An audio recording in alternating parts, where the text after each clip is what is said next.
reprehensible. The union silence, pathetic. The culture of football, not to be admired. But it is what it is. The only thing different about a contract is it doesn't cut both ways. Because if the club stands down a player, they've still got to pay him. If a player stands down a club, he seems to be able to do what he wants. And that can't be something that people admire. So after all the talk, it turns out the players do have the power. Manuel Petit says that's a change since his day. So does the Gunners legend reckon his old club are headed in the right direction? Well, he's not totally thrilled at the way they lost at Anfield yesterday. They did try in the first half, but not enough for me to bring the real danger, for the goalkeeper and for the Liverpool defence. And in the second half, I was very disappointing the way they were playing. Back to transfers. Nicholas Jackson thought he was heading to Bayern on Saturday. Then the deal was off after Liam Delap's hamstring went ping. But now, well, is it back on, Ben Jacobs? Chelsea negotiate with Sunderland to recall Mark Guehi, the young striker who was signed from Barcelona. That gives them striker cover. So Bayern come back in now, having briefly looked at Ademola Lookman, and they are working again on getting this deal over the line.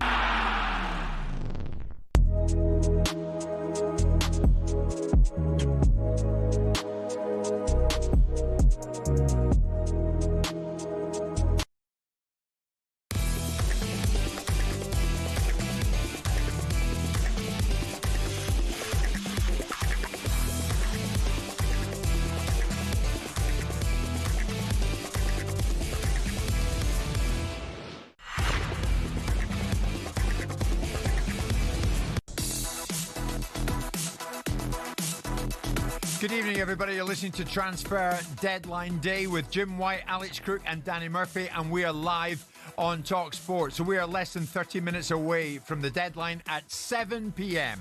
Over £400 million spent and breaking the British transfer record not once but twice have Liverpool all but cemented their title defence in this window.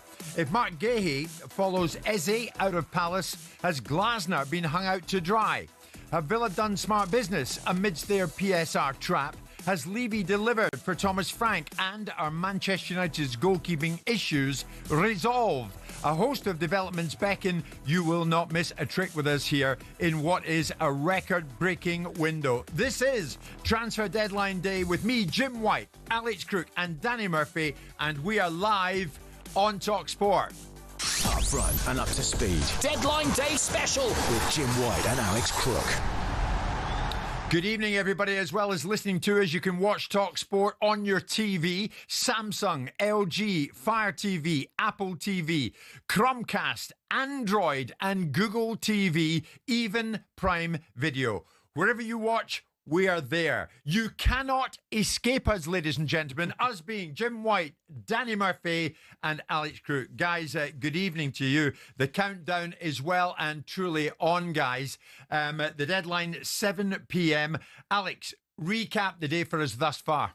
Well, the day started in the early hours of this morning with confirmation at talkSPORT that Liverpool had finally agreed a fee with Newcastle for Alexander Isak, a club record £125 million, a new British record fee, the second time this summer that Liverpool have smashed that record. Then we started to get wind around lunchtime that Mark Guehi to Liverpool was a distinct possibility as well, with the Liverpool medical team on standby in London. For once the two clubs had agreed a fee, they did agree a fee of £35 million. But as we sit here now, half an hour before the window closes, that deal is in doubt. And it's in doubt because Palace at the moment haven't managed to get the replacements in they wanted. Igor was set to join on loan, ironically, from their arch rivals Brighton. That fell through. He's now in talks with West Ham. And it remains to be seen if Steve Parish will still sanction this move for his captain to Liverpool. Nicholas Jackson, that deal was off on Saturday. He refused to leave Germany because he was so desperate to join Bayern Munich. And today it was resurrected, a loan deal with an obligation, £70 million the deal is worth for Chelsea. Those, for me, are the big talking points on the final day of the window. Danny Murphy, Liverpool legend, in studio with us. Over £400 million spent and breaking the British transfer record. As I said in the introduction, Danny, tonight, not once but twice. Did anyone, Danny, anyone envisage, even you envisage, such an aggressive Liverpool transfer window? No, I don't think so. We've spoken about this before. I mean, it's not their norm to do that, to try and blitz people out the water, if you like. Exactly. The Isak thing's been going a while. There's been a lot of talk for quite a long time about them possibly wanting him, and maybe after not spending last summer, there was quite a few people, involved in Liverpool, whether it be supporters who work at Liverpool, who were thinking that that's something they might try and pursue this summer. Yeah. That was inevitably going to break records because of the quality you're signing. But to do it twice and then also sign the other players they have is quite remarkable and quite unique for Liverpool to go that way. The one thing I'd say about it, though, when you actually, as you know, I was fortunate enough to spend a bit of time with Slot and recently, and yeah, of course, he was explaining the fact that obviously they've lost a certain amount of players or let players go.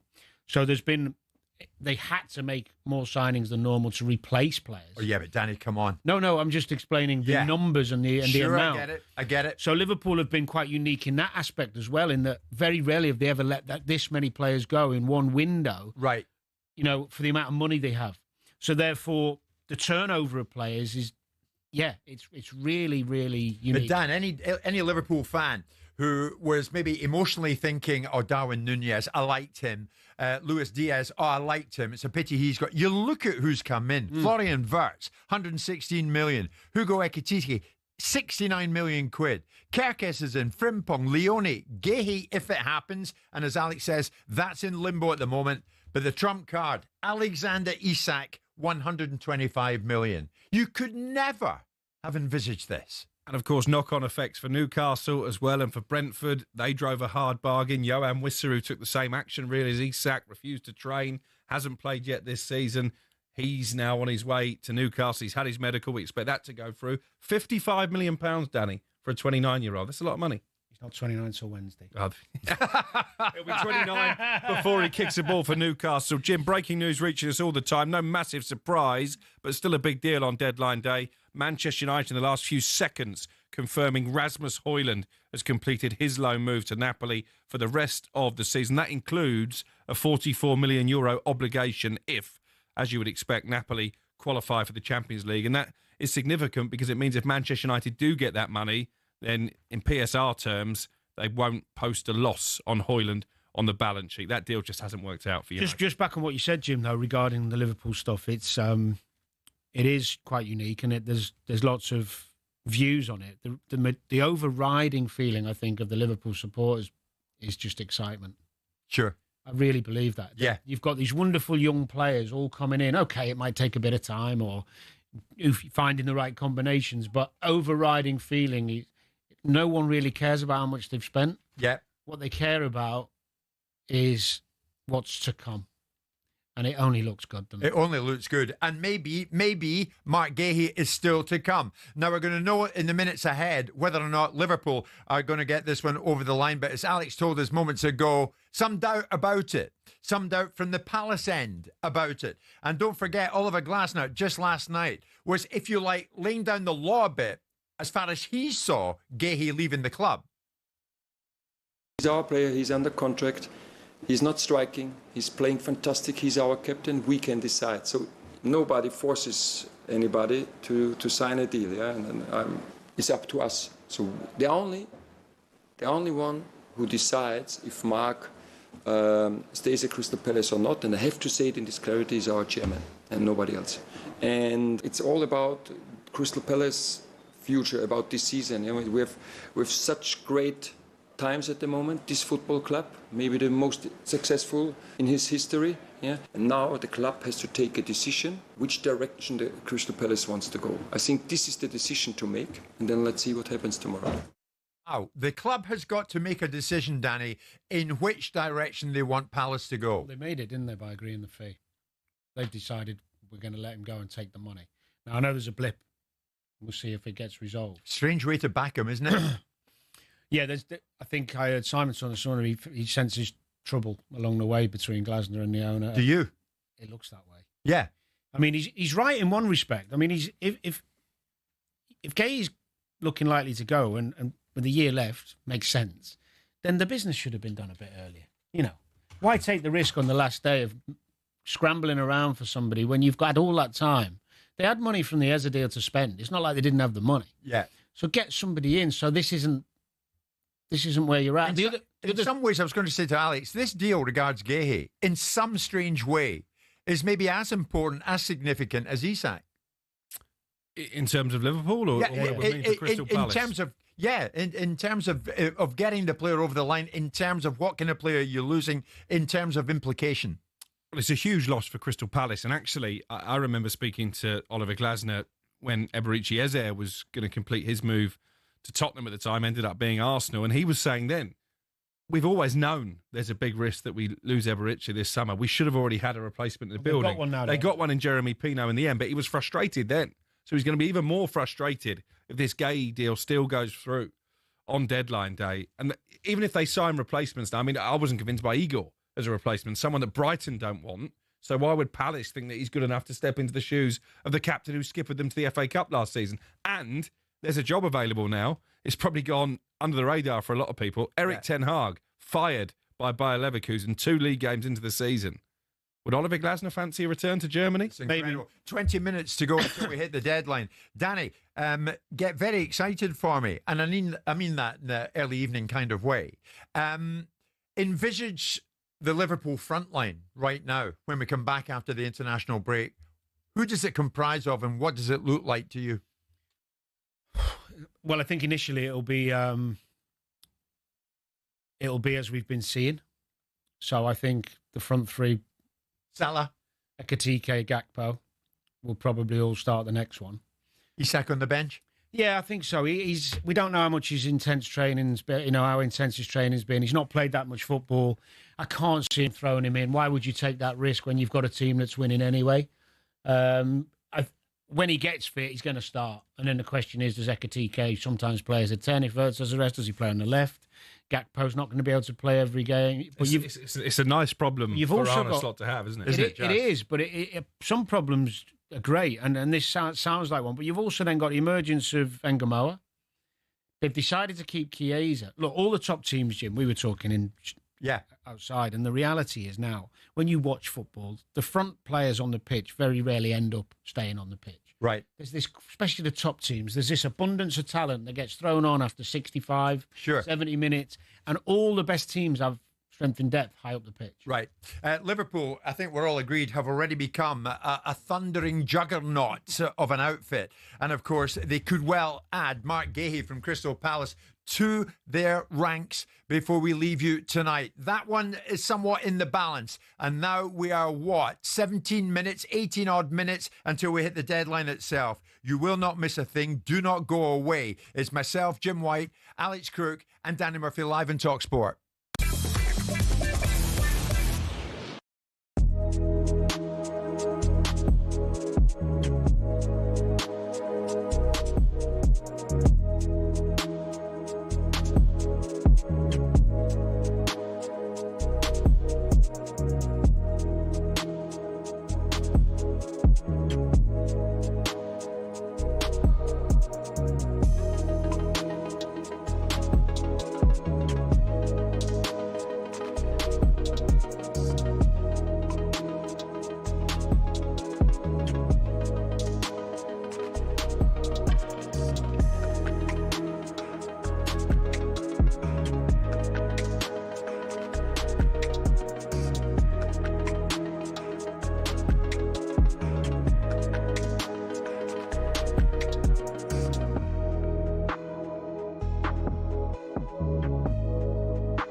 Transfer deadline day, and the actual deadline is fast approaching. 7 o'clock, folks. So we better get our skates on. 13 minutes, 40 odd seconds to go. It's Jim White, it's Danny Murphy, it's Alex Crook, and Ben Jacobs joins us in studio, because anyone who knows anything about movement in football right now is in this very room, or so they tell us. In fact, Danny Murphy remembers moving on transfer deadline day as a player. Do you not, Dan? Was it all that long ago? Does it seem long ago?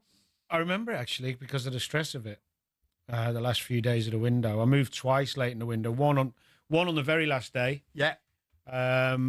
Which was, it's just stressful. Right. If I was advising players now, unless you really have to, I'd say don't do it, because you can end up going somewhere and taking a while to settle in. You don't know the boys. Of course, it's going to happen because players are in demand and there's domino effects. Sure. So how will Mark Guehi be feeling right now?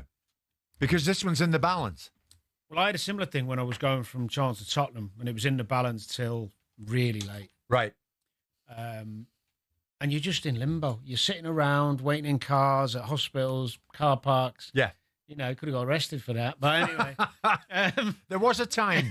Alex Crook is working on a deal, and he's beckoning on me to ask him to come in. Alex. Well, it's another confirmed deal involving Manchester United, and another confirmed departure of one of the so-called bomb squad, Anthony, to Real Betis. That has been made official in the last few minutes. Now, on Friday, the figures being touted around by sources at Manchester United were £25 million. It's actually €25 million, so around about £21.5 million.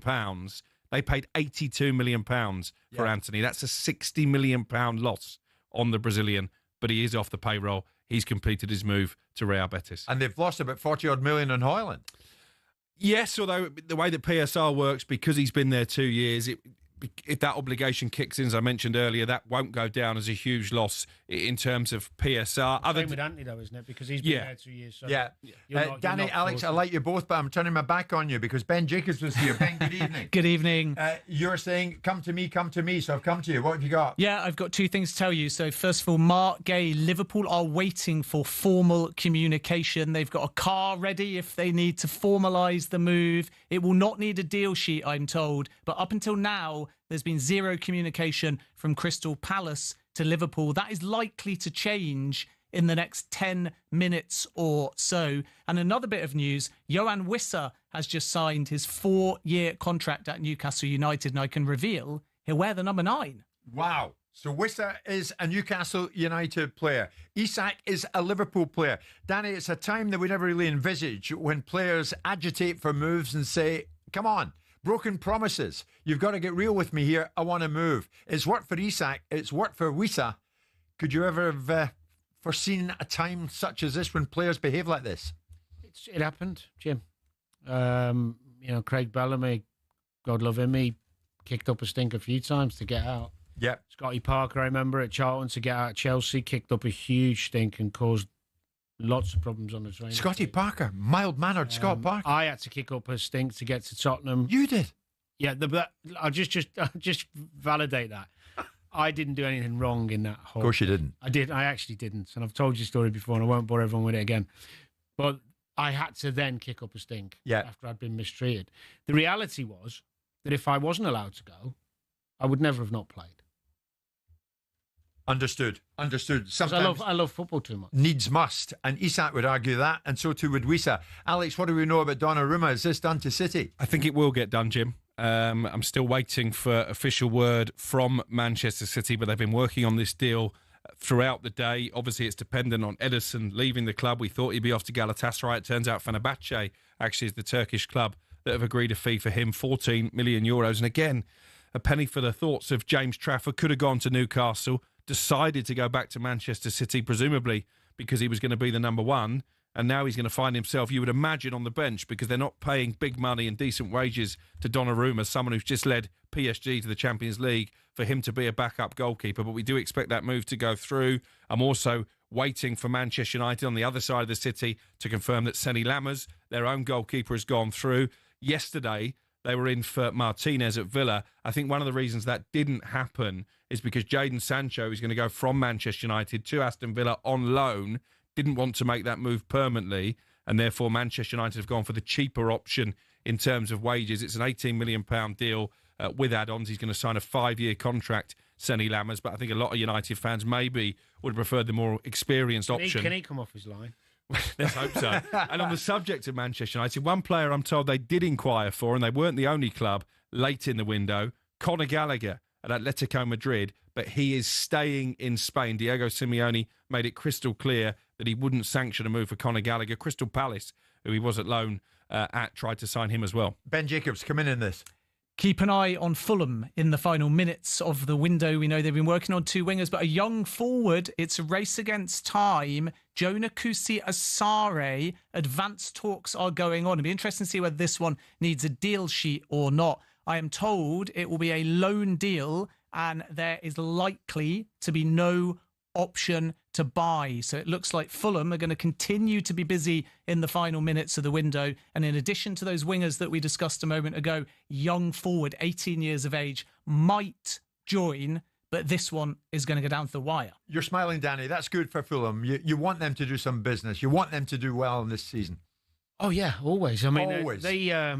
They've got a strong squad anyway, actually. I think they've started the season really well. I thought they were unlucky at Chelsea, played really well first, looked strong, looked fit, got good variation off the bench. But adding more quality in forward areas is absolutely great. I mean, competition for places, strength in depth with injuries. Yeah, I'm always pleased to see them doing business. Just over 7 minutes until we get to the deadline itself. Are Liverpool going to get Mark Guehi over the line in time? Oliver Glasner hopes not. Crystal Palace fans hope not. But that's the one we're watching at the moment. And don't forget, Liverpool in the mood to get who they want. Because over £400 million spent, and they've broken the British transfer record not once but twice so far. Have they all but cemented their title defence in this window? Come back to us in a few moments and we'll hit the deadline live in talkSPORT.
Where can you not find us? It's Jim White, Alex Crook, Danny Murphy and Ben Jacobs. We're live in talkSPORT. And you're watching us on Samsung, LG, Fire TV, Apple TV, Chromecast, Android, Google TV, even Prime Video. Whatever you watch, we are there. It's that kind of night. We are omnipresent all over the country, all over the globe. Minutes to go now. Minutes left in this transfer window before the window slams shut. Alex Crook and Ben Jacobs will bring us up to date. Ben Jacobs, the burning question, is Mark Guehi to Liverpool done? Yeah, I think we'll know in a matter of minutes. My understanding is this won't necessarily go to a deal sheet, which gives you 2 more hours. Instead, it's lined up. I'm told there's even a car with its hazard lights on in case Guehi needs to make his travel plans to ultimately get up to Liverpool. The medical's done. Everything is in place. It all depends on Steve Parish, Oliver Glasner and Mark Guehi, who are locked in conversations. And at this stage, Liverpool, with only minutes to go, are waiting for that communication. So Guehi... So could this go on 2 hours, is right what you're saying? Well, in theory, they could put in a deal sheet if the decision-making still requires internal conversations. Yeah. And then from there, you'd have until 9 o'clock. But at this stage, Liverpool are saying they are waiting for Crystal Palace. I just got a message a moment ago from a senior source at Liverpool. And again, that message is, we are still waiting. It is all on Crystal Palace. Alex, I know you're directly involved in this as well. Ben, right on top of that. What else do you envisage happening in the remaining minutes? Well, we're still waiting for confirmation, as I say, on Sonny Lammers to Manchester United. He flew in to Manchester this afternoon to undergo his medical at Carrington. I've just asked sources at Manchester City for an update on Donnarumma as well. Ben's mentioned the deals that Fulham are trying to do. Fulham fans were a bit worried earlier that their club record deal for Kevin, the Brazilian winger from Shakhtar, would be off. Sporting Lisbon apparently trying to hijack that one. I'm told that is close to completion, or was a few minutes ago, but again, time potentially running out. Interesting. Does Perry know that Kevin's on the move? We'll see. We'll see. Hey, hello. Spare a thought for Raheem Sterling on this deadline day. This time last year, Jim, you remember when the window slammed shut, all the talk was of Raheem Sterling and his move to Arsenal. He was camped outside their training ground to complete a loan move. They were hoping for similar, the Sterling camp, on this deadline day. Fulham were interested, Palace were interested, West Ham were interested. Looks like he, at the moment, is going to stay at Chelsea. Now, if you're watching live on TV at the moment, you can see in between Danny and myself the countdown clock. We have 1 minute to go before the window slams shut. If you're listening on talkSPORT, 1 minute to go until the window slams shut. We're right on top of the lot. Ben is checking his phone as we speak. Guehi, the outstanding deal to be done, but an outstanding deal to be done. And Danny, if Liverpool get him, it's good night, everybody else. In my view, you must be super proud, Mr. Murphy, of the business your club has done, right? I think it's been really assertive. It's been a bold statement in so many ways. And some of it inevitable because they had to replace players. But it's like they've said to the world, you know what? We're not settling. We are ready to go. We're going to kick on and become this powerful, wonderful team again. And well, everybody's excited, Jim. Everybody. So many Liverpool fans, no doubt, on the edge of their seats tonight, because with the signings you've made, Isak, Wirtz, of course, Ekitike, have you cemented your title defence? The window is now shut. How about that, Danny? Look at that. The window is closed. Wowzer, wowzer. So many messages coming in for me as well. It's not just Ben Jacobs and Alex Crook to get messages around this kind of time. Alex, you're looking aghast when you're looking at something in front of you. Tell me what's going on. Yeah, well, we've talked a lot about Liverpool on this deadline day. Not so much about Everton, but looks like they're going to get a signing over the line. They've already got Jack Grealish, who's proved a bit of a magician so far. Now they're going to sign a player called Merlin. Merlin Roll, loan deal initially, with a €20 million obligation. I'm told that is expected to be done tonight. So David Moyes a couple of weeks ago was asking for help in the transfer market. He wanted reinforcements, and it looks like he's going to get them. A top source of mine at Newcastle tells me it's been a transformational window. That may well be the case, actually, when you think of it. The German, the enormous German tall fella, 6'7", Voltamada, he's through the door there, and Wissa is through the door as well. Do you think, Danny, that those two in themselves will go some way to filling the Isak void? Yeah, because they're both so different. You know, you've got the pace of Issa, and we'll get in behind, a bit more of a box player. You know, got that athleticism about him and cuteness, and Voltemade more. What's the word? I've lost my. He's more clever and cute and bringing people into play. Right. Somebody who gets on the ball and manipulates the ball well and sees passes. And I wouldn't call him dynamic. He's just got a really good understanding, nice football IQ. So sure, he could drop in and play as a 10 at times. Visser can do the wide role. We've seen him do that at Brentford. They've got loads of games because they're in the Champions League. Yeah. More options, and they've both got different characteristics. So I understand the contrast in the signs. I think it's good business for you. Ben Jacobs says the car for Mark Guehi still got its hazard lights on. It's still flashing. Everything is as is. We're in a bit of Guehi limbo at the moment. Liverpool still waiting confirmation. Remember, they could put in a deal sheet and buy themselves 2 hours, but Palace are not going to bring in anybody now, barring any crazy surprises. So it's going to be about Oliver Glasner, Mark Guehi and Steve Parish deciding, do we want to sell him? Or is it better for Palace to keep him, knowing he won't sign a new deal? Or maybe they have to say, stay a year, we'll let you leave next summer, and we'll give you improved terms. One other thing, Terry, as well, that's just breaking, Marco Asensio's move to Fenerbahce from PSG has been confirmed. Villa, of course, are one of the clubs interested there. The fee is €7 million. Wow. Okay. Alex, I want you to do two jobs for me. Just have a look at what's going on in the day in terms of the headline makers as far as you're concerned, but also keep checking because I know you're waiting on bumper news coming in. Well, obviously the headline... Done deal so far. The headline is Alexander Isak for a British record fee. We've not actually had official confirmation as yet, but we believe that deal is done, and no doubt Liverpool are planning a fancy announcement video. Maybe they're waiting for definitive news on Mark Guehi before they do that. Nicholas Jackson to Bayern Munich, as I mentioned, the deal that looked off and then was on again this morning. A loan deal initially with a potential obligation of £70 million. I'm keen to see how that obligation is made up, actually. Departures from Manchester United. We've already talked about Anthony going out. Rasmus Højlund has gone. Jadon Sancho to Villa. Harvey Elliott to Aston Villa on loan with a £35 million obligation. We want to see him playing. Ben, what have you got? Couple of bits of big breaking news. Ben Chilwell is on the move, but he's also not on the move because he's staying within Blueco. My understanding is that Chilwell is off to Strasbourg, which will, of course, allow him to get game time in a World Cup year. And it's also just reaching us. Sources at Crystal Palace are telling me that a deal sheet may now have been put in for Mark Guehi, which does buy that extra 2 hours. But that also means that Steve Parish surely is going to sanction the transfer. This is going to happen. Mark Guehi to Liverpool for £35 million. What has to happen for a deal sheet to go in? They just need to prove they've done enough of the deal in terms of the paperwork that the Premier League are satisfied to give them that extension. So, in effect, Palace could be doing the same with a replacement. Well, you say that. Palace say it's Dezazi, say it's TR. I'm just throwing those names. Well, Palace have confirmed in the last few minutes the signing of JD Canvot from Toulouse in a deal worth around £21 million. He is a central defender. He's only 19 years of age. Oliver Glasner, I think, wanted 2 centre-backs in.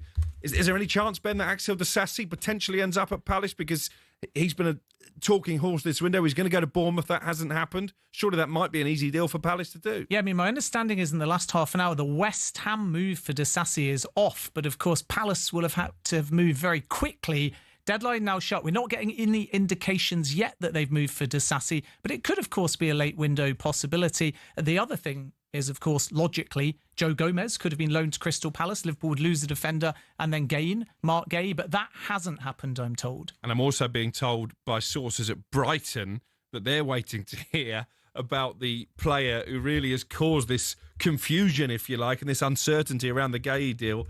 Igor, has he completed his move, not to Palace, but to West Ham United? Right, and we think that's done, or it's close to being done. Not sure is the message I've just got from Brighton. So again, I think we're probably in deal sheet territory with that one as well. Yeah, sure. In the next break, I will attempt to try and find out a bit more on that. West Ham looking to get players in tonight. It could well be Igor, the man at the centre of all this talk about Mark Guehi. It seems that Igor is going to head to West Ham United and not Crystal Palace. We are trying to get some confirmation of certain movers and shakers. And of course, the one that we're all waiting for at the moment, Mark Guehi. And as Ben has just underlined to us, it could well be that Liverpool have bought themselves a bit more time, right? Yes, and that will actually be Palace buying themselves time to either find a solution with Guehi or sanction the move. And I signed this lad, you're saying, haven't they? So they're not going to spend 20 million on someone to sit in the reserves, are they?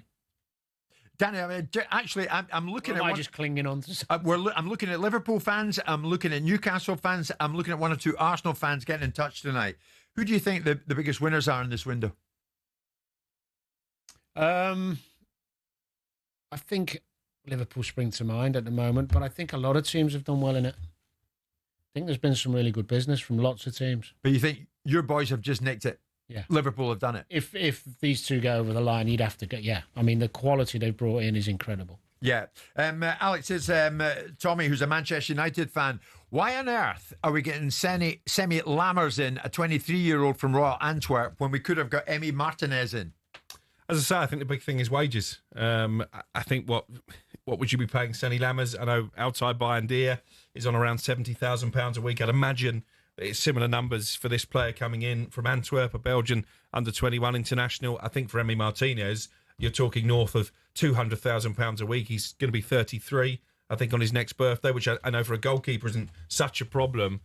It is worth pointing out that when Manchester United signed David De Gea, he was the same age as Seny Lammers, and that didn't work out too bad. No, I know, but they haven't got time to take the risk with the keepers now. They needed someone. I mean, I'm amazed. I think they must have gone in for Donnarumma, but got to know. I think the bigger cause for concern for a lot of Manchester United fans is the fact they haven't signed a central midfielder. There was a lot of talk about Carlos Baleba. Yeah. I shot that down pretty quickly that Brighton weren't going to entertain bids for him in this window. I mentioned they tried for Conor Gallagher. What we can say now is that Kobbie Mainoo stays at Manchester United. We know that he wanted to leave. He asked to go out on loan not once but twice. Sure. There was interest. United wouldn't sanction that. But they still look like, to me, Danny, in that key area now, every big club in Europe has got a midfield enforcer, that number 6 who sits in front of the back 4. United are lacking that. Yeah, I think the problem is when you play two in that system, you've got so much work to do. They both need to be really athletic, or the other one gets isolated. Yeah, it's a really tricky. Yeah, they do need one. You're right. If they're going to pursue that system, which it looks like he is for them. At the height of the Alexander Isak saga, you'll remember that one of two gentlemen reportedly paid a visit round the house of Isak. Was Newcastle United director Jamie Rubin. Jamie Rubin is in New York tonight, but he's got in touch and he's listening to us live. Said, Jim, it's been a very long window. Feeling delighted to have the team now in a really strong position. Competition in every position and in a healthy financial state too. I think we turned over something like 15 players plus since January, in and out. And that's why I believe that this is a transformational window and we are really pleased with the players we have got in. Jamie Rubin getting in touch from New York City just moments ago. A transformational window for Newcastle, Alex. Do you know what? I think that's fair. Because there's obviously a lot of doom and gloom about Alexander Isak. He's a massive player to lose, but I would argue the rest of the squad is in a better position. They're stronger in the goalkeeping department because they've got Aaron Ramsdale. They're stronger defensively because they've got this boy Malik Chow coming in from Milan. Elanga is a good signing. And they've got 2 players now in Voltemada and Wissa who are going to hopefully be fit for the season. They didn't have that with Callum Wilson. It was basically all on Alexander Isak. And you're right, Ramsey's a good signing as well. So take the Isak saga away from it, and obviously that's been a dark cloud hanging over the club. I think Eddie Howe and Andy Howe, bearing in mind there's not been a sporting director since Paul Mitchell left, I think they've had a good window. Yeah. Many questions we want to put out to supporters listening tonight, to Liverpool fans, to Arsenal fans, to Newcastle fans, to fans of whatever club who want to get involved. You can get involved on the show with us and you can join us. You can come to air, put your points to Danny, to Alex, to Ben, to myself. Liverpool fans, have you cemented your title defence, would you say? And which is the bigger signing? If all happens for you, would it be Isak or would it be Guehi? Palace fans, Eze, gone of course. He's now at Arsenal. Guehi might go. Ben's watching that one. He could end up at Liverpool tonight. Have you chosen regression over progression following a period of huge success under Glasner? And now Glasner, do you worry that Glasner might be out the club next? Manchester United fans, have you chosen the wrong goalkeeper? With all due respect to him, a 23-year-old Lammers ahead of what might have been Emiliano Martinez of Aston Villa, an Argentinian World Cup winner. Aston Villa fans, has PSR well and truly derailed your progress? In the circumstances, is Sancho, Elliott, Lindelof smart business? And Tottenham fans, post-Ange Postecoglou, has Levy delivered for Thomas Frank? Arsenal fans, how are you feeling about it now? How on earth do you feel about challenging Liverpool this time around when they have added to their ranks in such a spectacular way? Give us a call. Don't hesitate to lift the phone and join us on this huge seismic night in the game. 03717 22 3344. You can message me at 81089. Ben, I know you're sending messages. What messages are you getting back in? Yes. Is that car still waiting to take Guehi? I think it is. I think what we're seeing is a fascinating pattern with this early close of the window, because there's actually a lot of deal sheets going in. So we're still waiting for confirmation of Mark Guehi. But I can tell you, even though Wissa drove up to Newcastle yesterday and he did his medical around about lunch, the 50 plus 5 million deal signing him from Brentford has also gone to a deal sheet. And it would not surprise me if we get in excess of 10 active transfers, all of which have deal sheets because of this early deadline. It's a new thing for clubs to navigate. So what you talk, we're sleeping in this studio tonight. Apparently, yeah. You normally do, don't you? This wouldn't be the first time I've had to bunk down with Murphy, but I'm not going into that at this stage. Let us know what you think. Of course, Arsenal fans, you were crying out for a striker. You got a striker through the door. Gyökeres is in. But is it going to be enough for you to really mount this serious challenge on Liverpool this season? Alex, what do you want to say? Well, news reaching us all the time, Jim. We've spoken a lot about Newcastle. There was a suggestion earlier today that Willa Sula would be leaving the club. Talk of a £30 million move to Frankfurt over in the Bundesliga. Aston Villa were waiting in the wings as well. Then we found out, actually, if he does go, it will be a loan deal. I've just had a message from someone close to that deal, and it simply says, dead. So it looks like Willa Sula stays at Newcastle, and I think that will be a blow for him. We do not know yet whether or not Mark Guehi is going to be joining Liverpool or not. It's odds on that he goes. As far as Ben is concerned, all the signs are that Guehi will join Ekitike, Alexander Isak, Verts, and the rest. Frimpong, where does it end? That could happen tonight. But on Crystal Palace, what are Crystal Palace fans really thinking? Dan, you're first through to the show. Dan is with me, so too is Alex and Ben. What do you want to say, mate? Good evening. Evening, chaps. I've got a couple of questions. I mean, the first one is, why have Liverpool waited so long in this window to actually put a bid in? If you guys are on the pulse, so you must have an idea of why that is. You mean, sorry, Liverpool putting a bid in for Guehi? Yeah, why is it not sooner in the window? Well, I would imagine that there was some form of communication, and the Palace said we won't do anything till we've got replacements in, and that went on forever. So you're not going to start. Go on. Why would you not put a bid in though? So they didn't bid until, was it Saturday evening they bid? And my opinion is it's just disrupting a player. Why could they have not bid earlier? Because all that's going to happen now is we've got no time to get anyone in. That JD Campbell he's going to be there as a long-term thing. He's not the backup. Because Glasner wants someone in who's going to be able to be straight away and play the first team. On the flip side, why wouldn't the people at Palace get their ducks in a row though first? Why wouldn't they bring a centre-half in anyway weeks ago? I was going to ask that. Well done, Danny. Well, this is the next question. This is my issue with our chairman. We've got several owners, but our chairman has dropped the ball big time this summer. He's done nothing, and Glasner is clearly irate. In my opinion, he's the best manager outside the top four, maybe. Yeah. He's definitely going to go on to better things.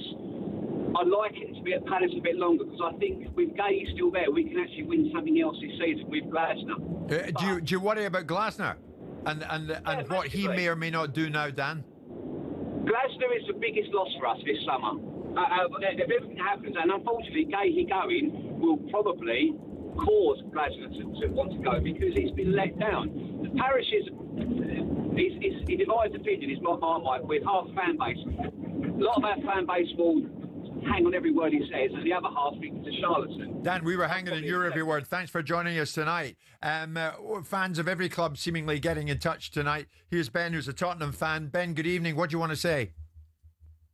Good evening, chaps. I just want to say, first of all, I think it's been a great window for all of the clubs in the Premier League that have done business. I think this is going to be a really, really exciting season, and I really right now couldn't tell you what I think the top 6 is going to be.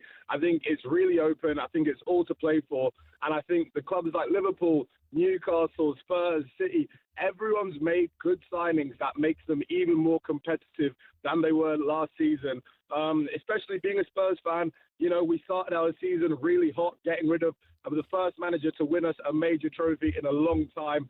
That cost us money to get Ange out, and it cost us money to get Thomas Frank in. But I think it was money well spent. Thomas Frank has come in and he's got our side playing really good, really balanced football. And I think Daniel Levy has done a good job of backing him. Are you disappointed, mate, you didn't get Morgan Gibbs-White?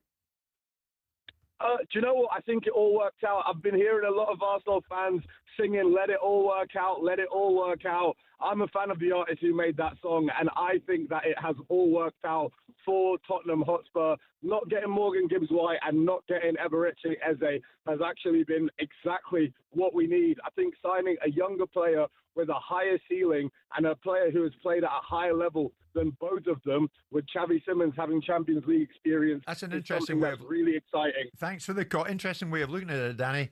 Not getting Eze and not getting Gibbs-White, yeah, that suits us fine. Well, I think I understand his point with Simons. He's played at a high level. That's a fair one. I think Eze is a bit of a different question because that's on that side of the pitch probably what they need. Sure thing. Chelsea fan Ron, I'm coming to you, but here's Alex.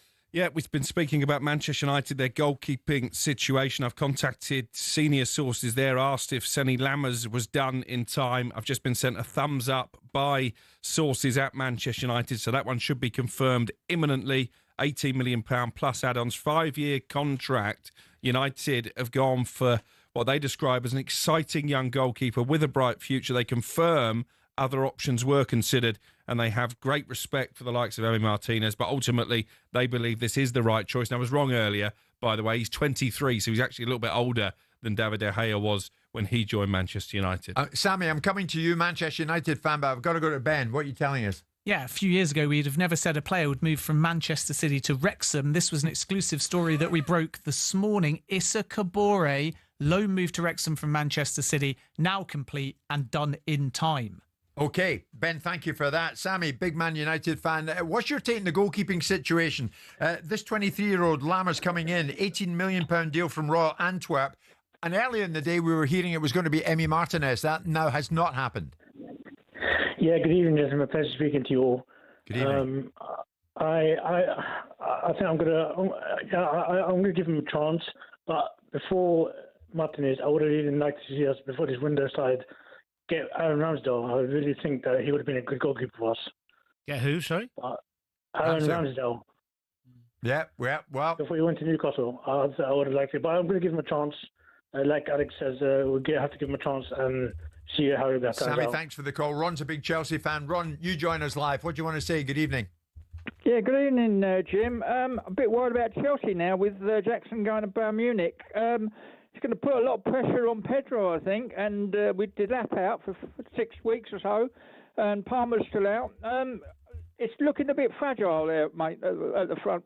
Has Ron got a point, Danny? Yes, they brought the lad back, haven't they, from Sunderland, Guehi, and I think that's done, isn't it? Yeah. Guehi, sorry, yeah.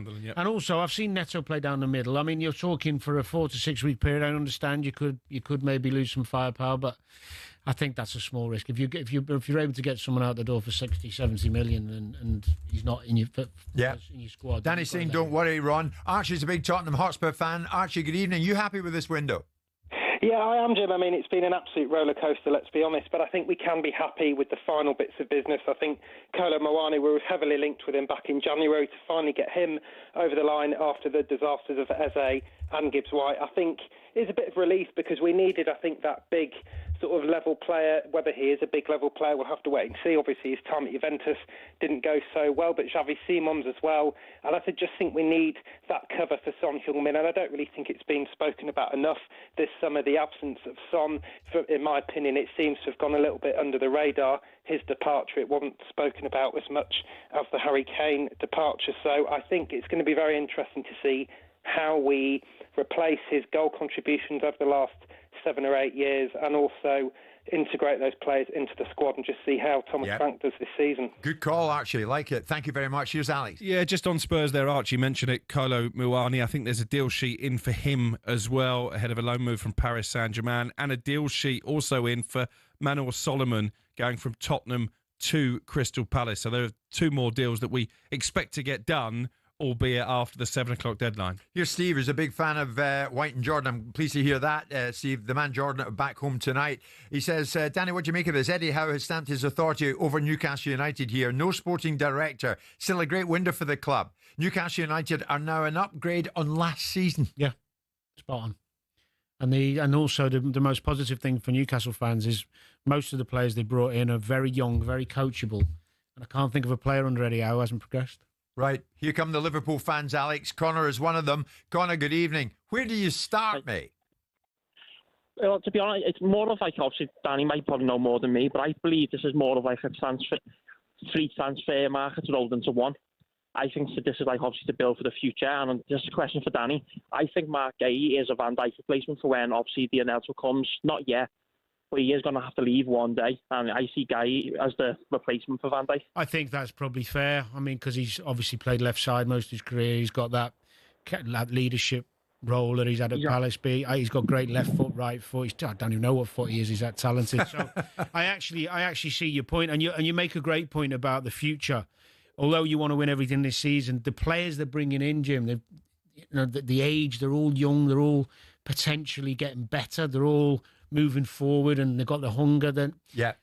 None of them really, apart from, you could argue, Isak is a finished model. Can Isak get any better? I'm not sure. Well, maybe better because he's better playing with better players. But in terms of his kind of all-round ability, he's probably the most accomplished of the ones they've signed. Okay, Liverpool not once but twice have broken the British transfer record in this window. Absolutely flying. I would have thought, Ian, big Liverpool fan, you are too. What do you think, mate? Good evening. Hi, boys. You okay? Good, thank you. Just basically what I want to talk about is like the Crystal Palace manager. You know, obviously he's saying that he's obviously done well in the FA Cup and moving forward. Got a great squad and everything else.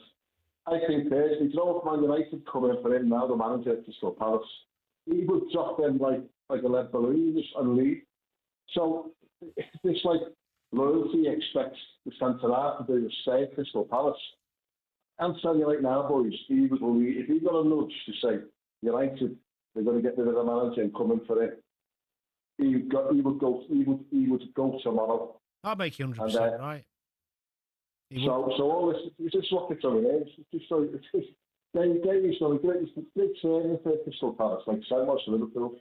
And it's now to step up. And now he's going to go to a fantastic team.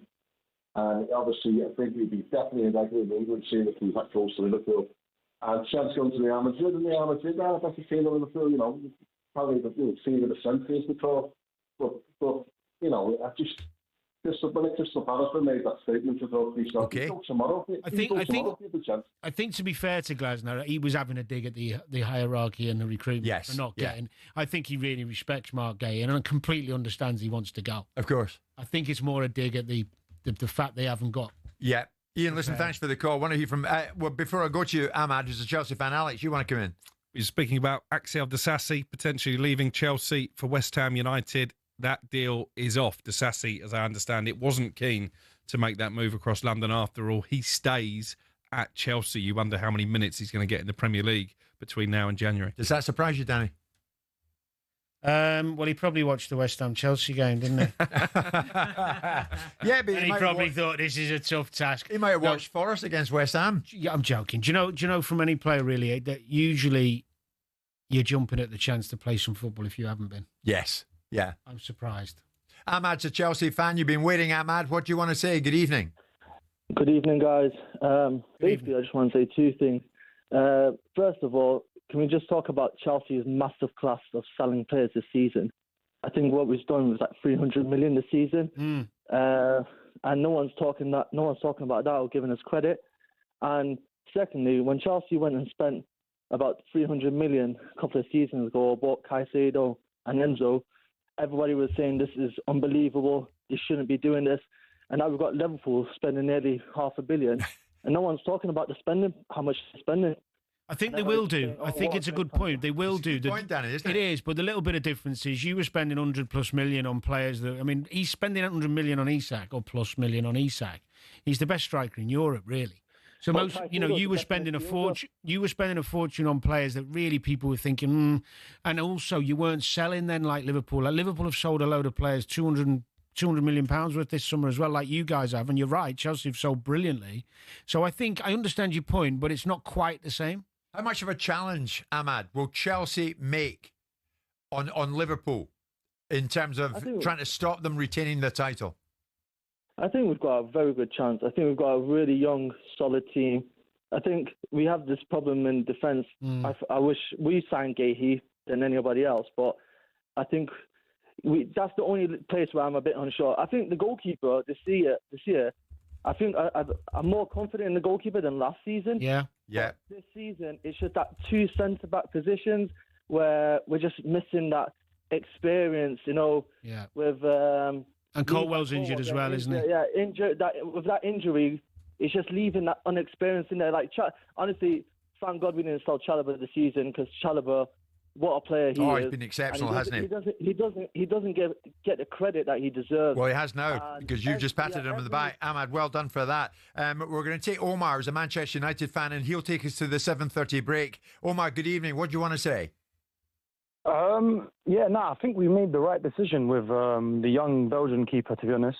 I felt like Andy Martinez was on his way out. You saw how worked up Unai Emery was about him the other day. What about Donnarumma? Should you have been in for him? He's exactly what United need. Yeah.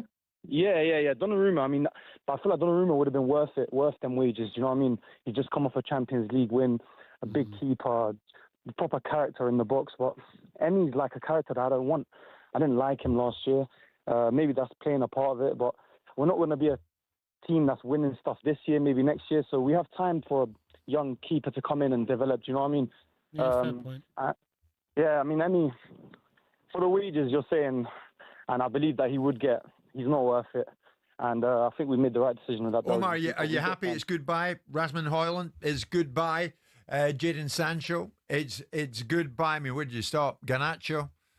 100%. Rashford? I mean, look, if we're going to trust in... Rashford's the only one I'm not, that you snuck in at the end there. Rashford's the only one I'm not, because I love Rashford, but look, the system, it's not for Rashford. He's not happy with him to play up front, and there's no one else to play for him in the formation that Amorim plays. If we're going to trust Amorim, all these players that you just said have to go. They're all wingers. And for Højlund, we had a bit of hope when he went and broke that record for most goals scored in a row, and then we never saw anything after that. And I think it was time for him to go. We've got a new striker in Benjamin Šeško that's already got a lot of work to do. So we'll see. We'll see. Omar, we'll see. We will see. Just on that, though, Jim, one of the themes of this transfer window, actually, and then I was speaking to Simon Jordan about this morning before he came on air. Oh, yeah. The net spend in the Premier League maybe is not as high as you think, because clubs have been good sellers this summer. We've spoken about that with Liverpool. We were talking about it earlier. Chelsea. Right? Yeah. Manchester United are terrible sellers. They have been for a long time now. Sancho's gone out on loan. Rashford's gone out on loan. Garnacho has gone for probably £20 million below his market value. Anthony, we've talked about, they've had to write off £60 million. They've got to get sharper and wiser when it comes to selling players. Okay, it's been a record-breaking window thus far, and there's a strong possibility that the fee that Liverpool will pay Crystal Palace for Mark Guehi will only add to that. The thing is Guehi going to end up at Liverpool? By the time we finish tonight, we'll know more very shortly. Stay with us. Jim White, Ben Jacobs, Danny Murphy, Alex Crook, all live on talkSPORT.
it's been one of the most exhilarating transfer windows in years, but it's been filled with petulance, childishness and tantrums to boot. And both of this summer's main villains have got their way. Alexander Isak and Johan Wissa, both set to sign where they wanted. The players' behaviour, reprehensible. The union's silence, pathetic. The culture of football, not to be admired. But it is what it is. The only thing different about a contract is it doesn't cut both ways. Because if the club stands down a player, they've still got to pay him. If a player stands down a club, he seems to be able to do what he wants, and that can't be something that people admire. So after all the talk, it turns out the players do have the power. Manuel Petit says that's a change since his day. So does the Gunners legend reckon his old club are headed in the right direction? Well, he's not totally thrilled at the way they lost at Anfield yesterday. They did try in the first half, but not enough for me to bring the real danger, for the goalkeeper and for the Liverpool defence. And in the second half, I was very disappointing the way they were playing. Back to transfers. Nicholas Jackson thought he was heading to Bayern on Saturday. Then the deal was off after Liam Delap's hamstring went ping.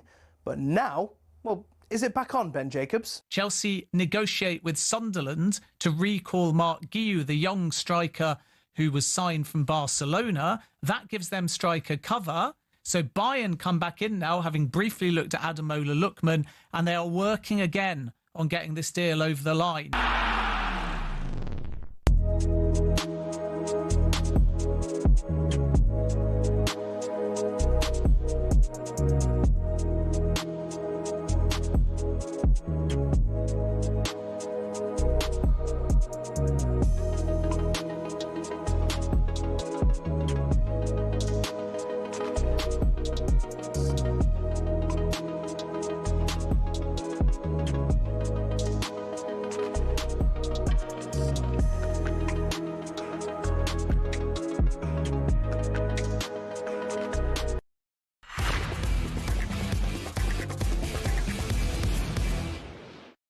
Odds update on talkSPORT with Ladbrokes. 18plusgambleaware.org. That's right. How are our friends at Ladbrokes viewing this transfer window and this day itself? The deadline, of course, has come and gone, 7 p.m. Alex Crook in studio with myself and Danny Murphy. Cal Gildart joins us live from Ladbrokes. Cal, good evening to you. Let's start with the signing of the window, and it has to be Alexander Isak. How has that impacted Liverpool's trophy odds? Evening, Jim. Yeah, it's not exactly the Scottish Premiership where Celtic are already 7-1 on to win the title, but yesterday's win, Alexander Isak's arrival, have Liverpool coming in as commanding a position as we can remember after 3 games. They were neck and neck with Arsenal at 7-4 before kick-off yesterday. They're now just 13-10 to retain the Premier League title. And similar to the Scottish Premiership, the odds suggest this is just a 2-horse race, if that, because Arsenal have gone out to just under 2-1, while third favourite City are now all the way out at 13-2.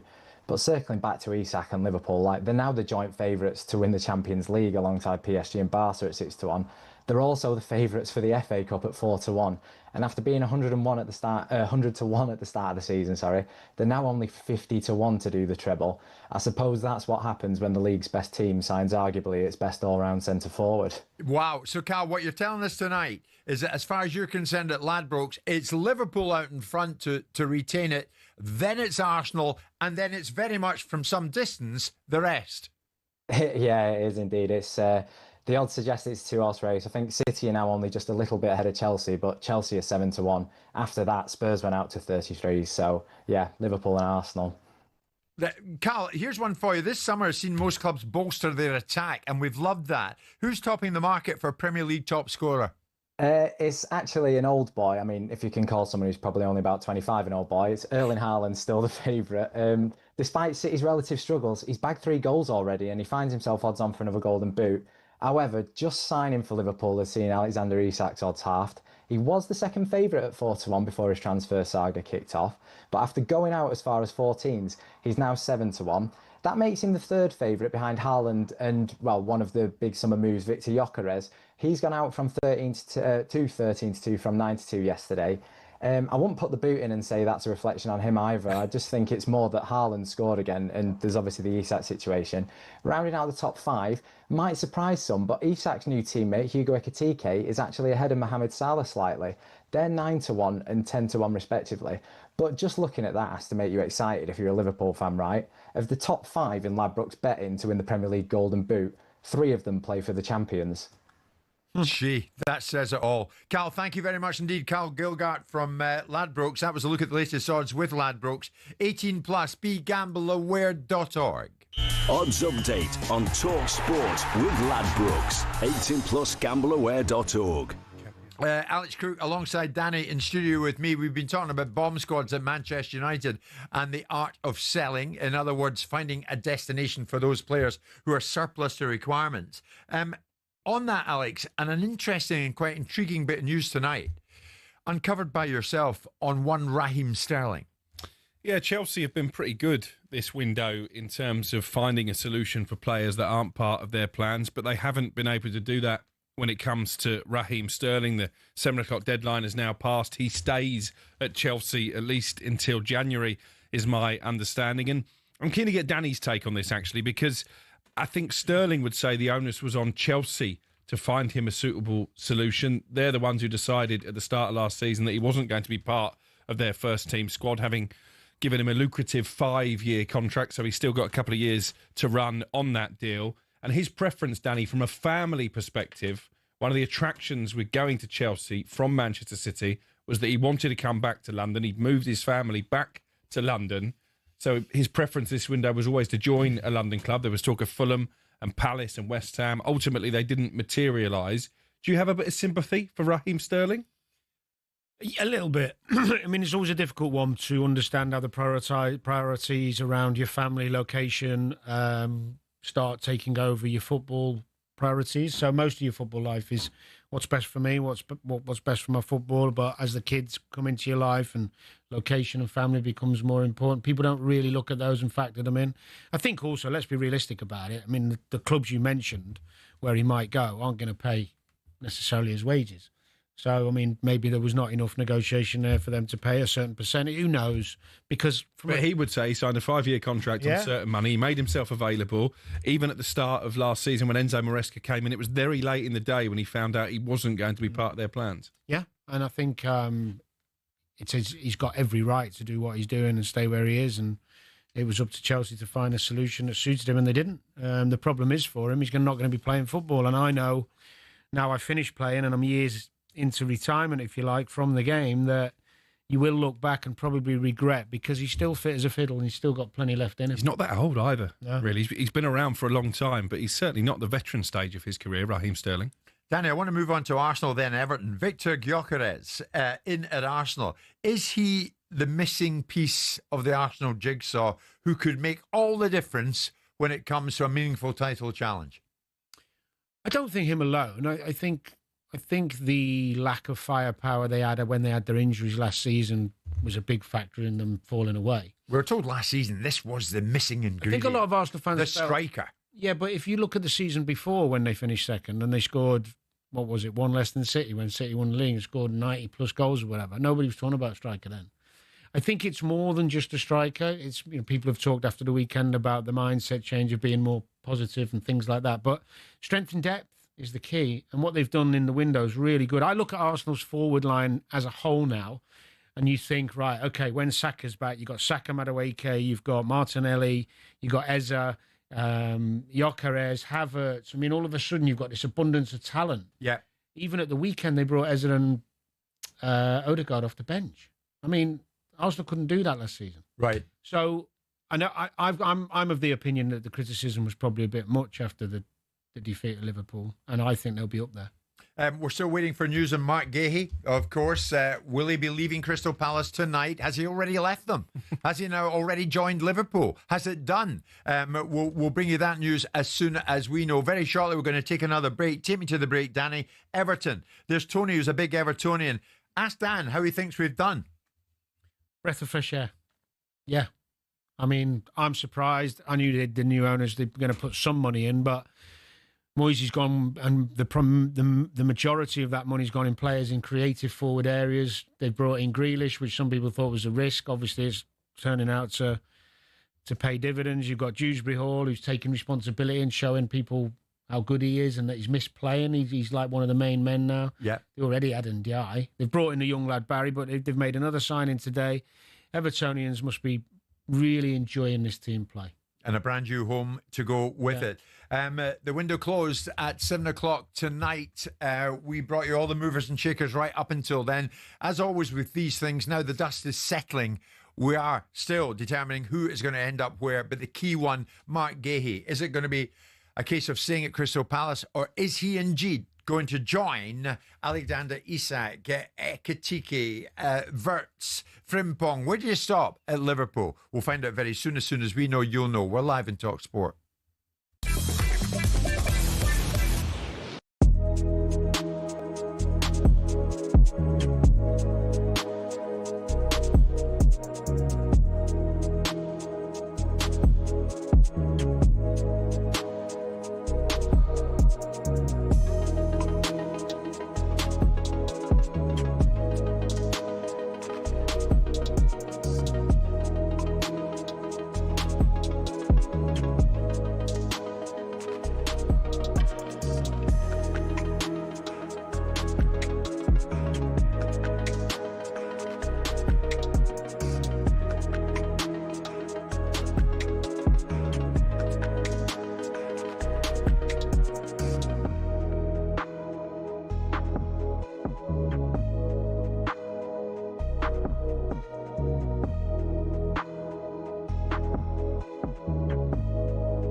I told you before, you'll find out the big news first and fastest with us live on talkSPORT tonight. Us being Jim White, Danny Murphy, Alex Crook and Ben Jacobs. And the big burning question still remaining in this window is Mark Guehi leaving Crystal Palace to join Liverpool, or is he staying at Crystal Palace?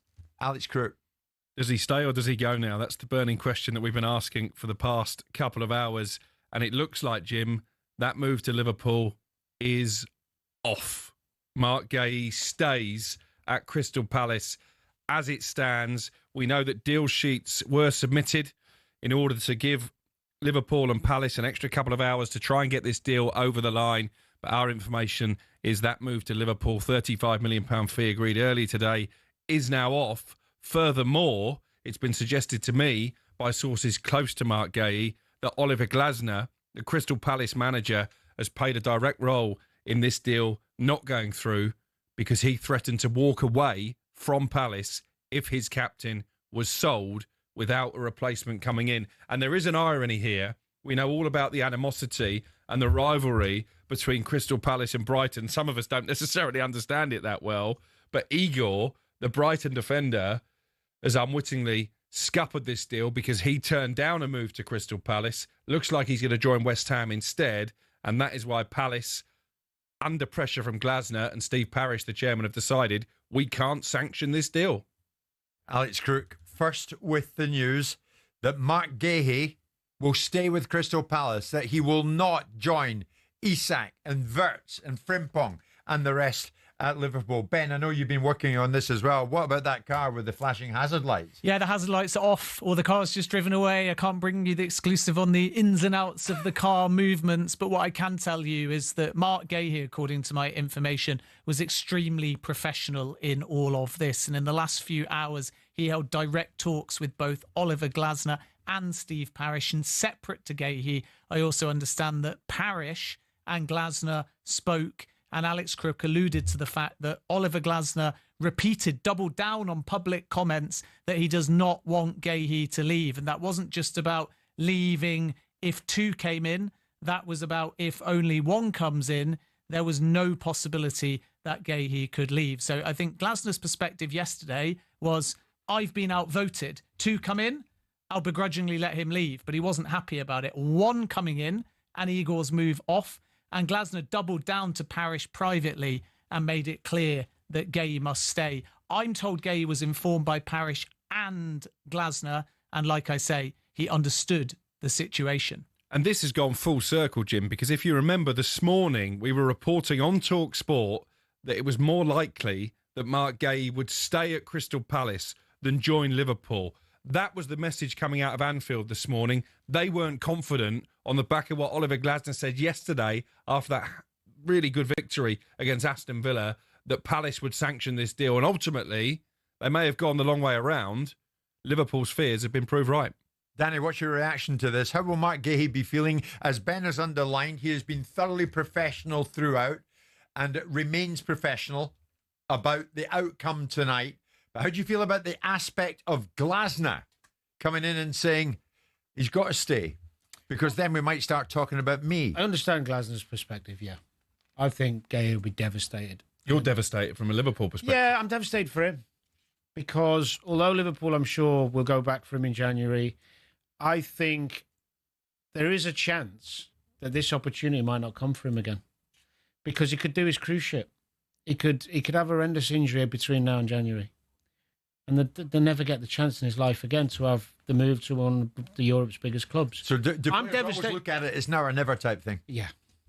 He'll be devastated. And I tell you what, Jim, and this is, and I'm not meaning this to be contentious, but it just shows you that sometimes, and I've seen it in my experience as well, being professional, doing things the right way, doesn't get you what you want.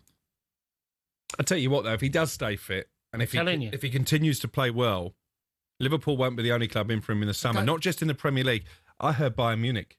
If he's still at Palace at the end of the season, I'm sure he's available on a free transfer. Bayern Munich, I'm sure he'll will be at the table. Sure Palace Danny, to follow up on what you've said there, though, that would suggest to me that you're suggesting maybe Guehi, in the interests of forcing through the move, should have done what Isak did. Should have done what Johan Wissa did.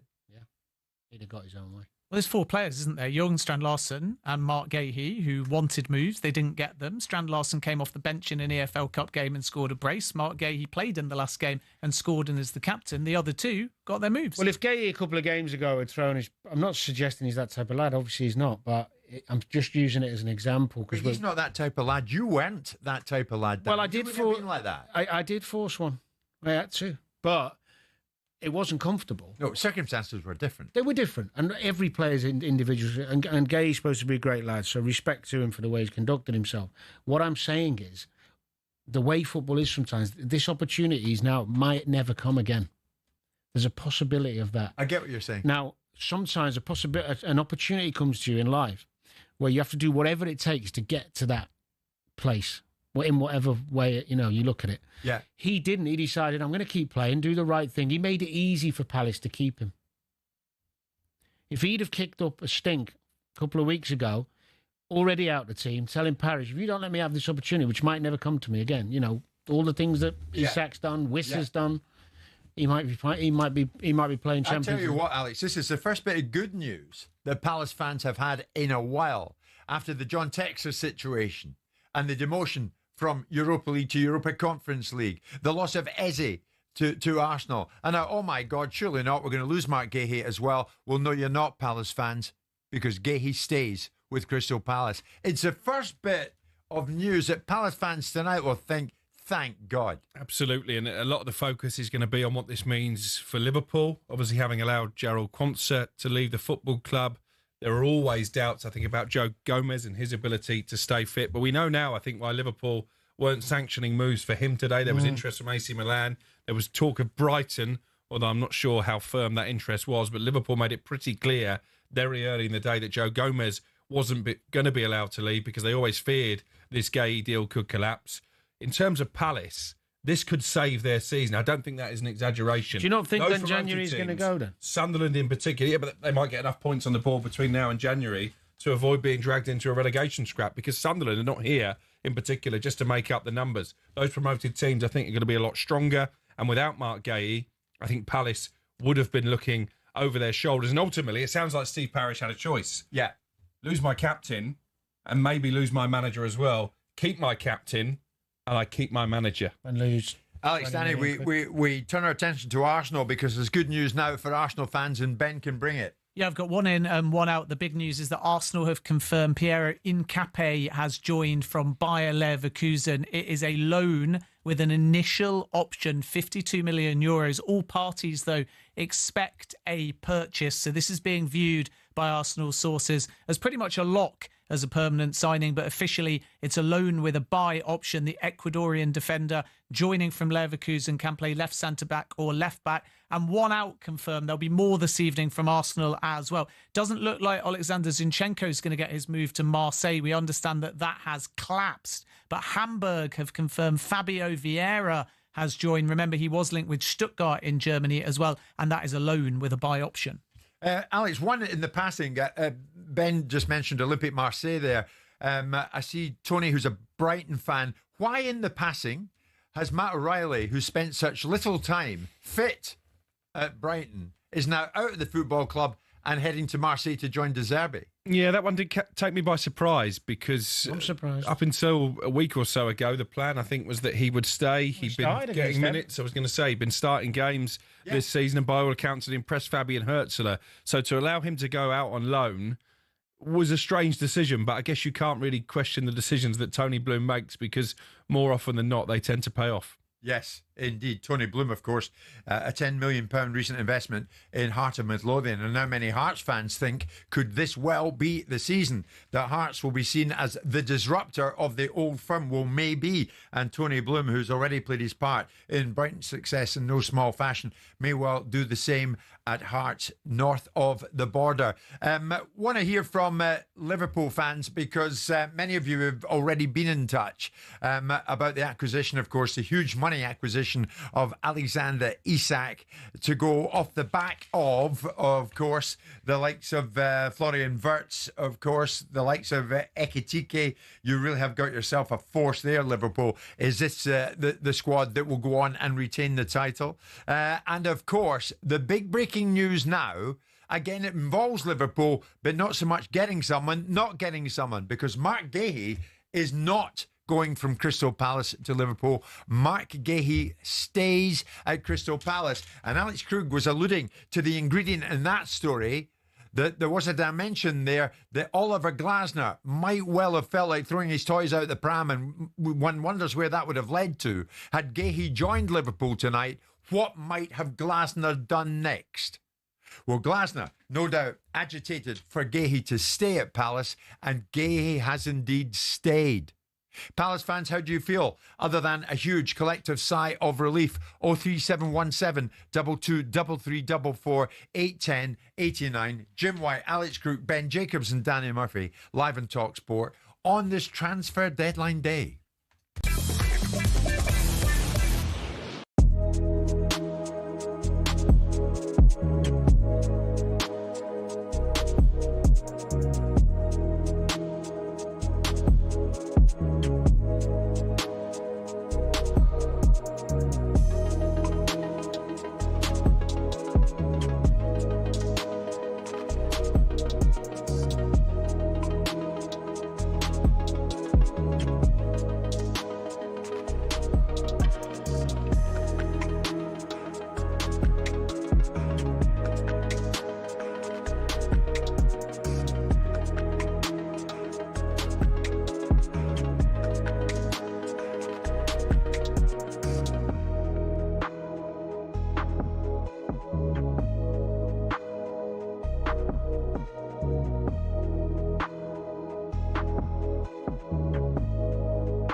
just some of the Red Devils' worst signings since Fergie. First up, Alexis Sanchez. Sanchez joined United from Arsenal back in 2018 and became the highest paid player in the Prem. He'd averaged almost 1 goal every 2 games for the Gunners, but in his 45 games for Man United, he only managed 5 goals. Not what you want from a star striker. Next up, Radamel Falcao. He earned himself the nickname the Tiger for his sheer efficiency and the way he used to pounce upon the mistakes of defenders. But at Man United, he was way more pussycat than Tiger, to be honest. All he managed in 29 Man United games was 4 goals. Moving on, things couldn't have gone much worse for Jadon Sancho at Man United. Yeah, it would have been hard to outdo his Borussia Dortmund form, but 12 goals in 83 games is not great. Things got worse after a public fallout with manager Erik ten Hag. Sancho said he was being made a scapegoat. Ten Hag said there'd been a discipline issue. It all ended up with Sancho going back to Germany. Next, Erik ten Hag probably thought he was being smart in sticking to what he knew when he signed Antony from his former club Ajax. But the £86 million Brazilian hasn't really been able to hack it in the Prem. Chances are Antony's Man United days are numbered. Next, the curse of the Man United number 7 shirt. Not an easy act following Ronaldo, Cantona, Beckham and George Best, but Memphis Depay was another striker who was apparently allergic to scoring for United. He scored just 7 in 53 appearances, a huge letdown since he'd helped PSV win the Dutch league just a season before joining. Last one, Angel Di Maria was set to be United's landmark signing when he joined in 2014, but 1 season later he was already on his way out. 4 goals in 32 games was just not good enough, given he'd broken the British record transfer fee when he signed. And those are just a few examples. To be honest, the list could go on and on. Unfortunately, that's probably why Man United haven't won the Prem for a while, and why it might take a few more years before they're in contention again.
Good evening, everybody.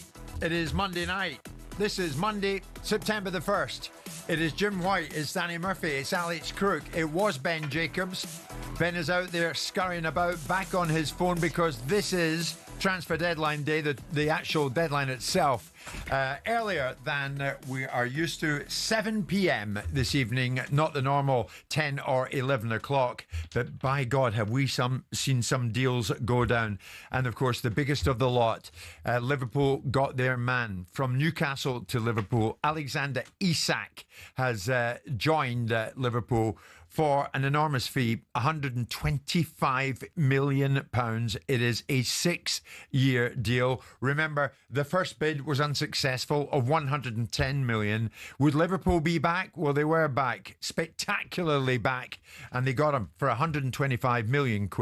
It is a British record fee between 2 English clubs. And of course, Liverpool had already broken the record earlier on in the window with £116 million for Florian Wirtz. And Liverpool continued to dominate proceedings on this deadline day. It was thought they would land Mark Guehi from Crystal Palace. It was all but done, we were hearing, and Guehi was off to play alongside Virgil van Dijk and Konate and the rest.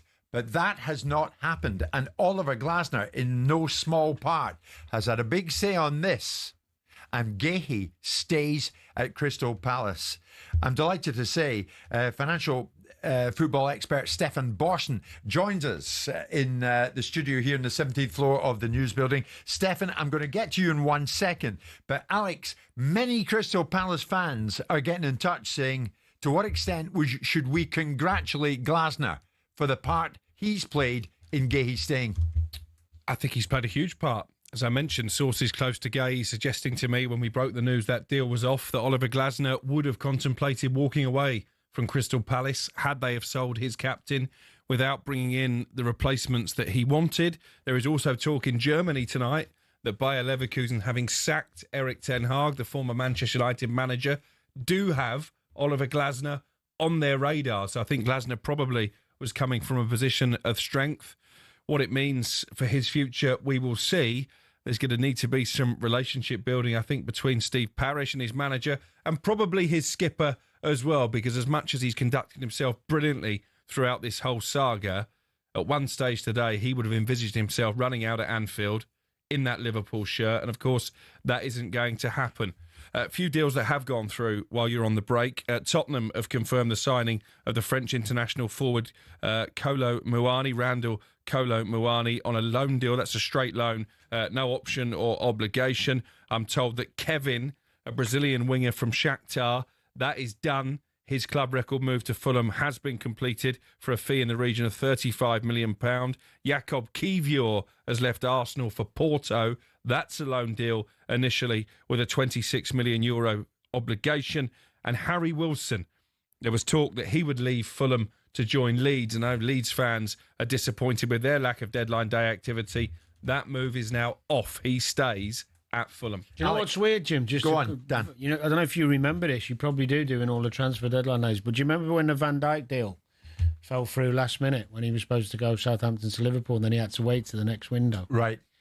It's kind of deja vu. Shades of that. And Liverpool stayed with it and said, we'll wait. That's a good point, Danny. And it was, remember, it was only last night that Oliver Glasner was sending out a message, if you like, that Mark Guehi, no, we do not want to lose him. This was Glasner. He's our player, he's under contract, he's not striking, he's playing fantastic, he's our captain, we can decide. So nobody forces anybody to sign a deal, yeah? And it's up to us. So the only one who decides if Mark stays at Crystal Palace or not, and I have to say it in this clarity, is our chairman and nobody else.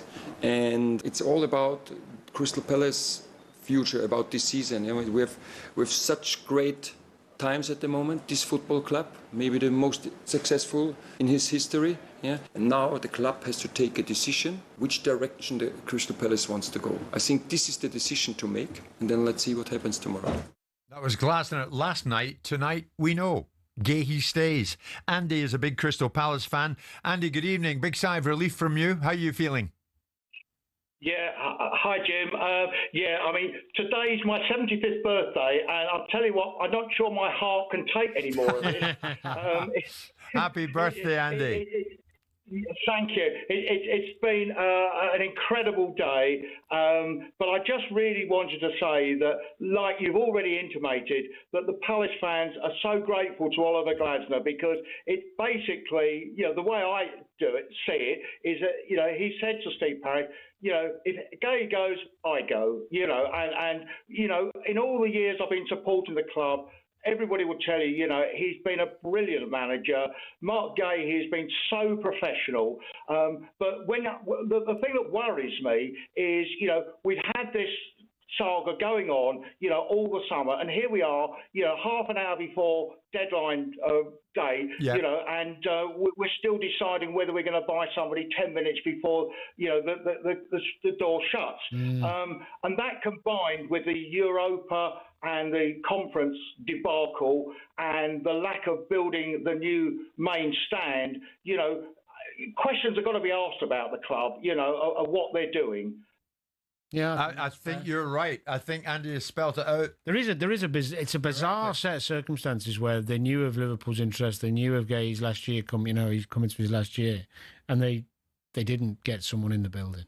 That is bizarre. Yeah, because even if you got someone in the building and he stayed, you've still got real good cover, which they didn't have anyway. Yeah. And they've got the money in for Eza, so they're not scrambling for money. Well, Danny, one thing we do know is overall, nigh on $3 billion spent this summer.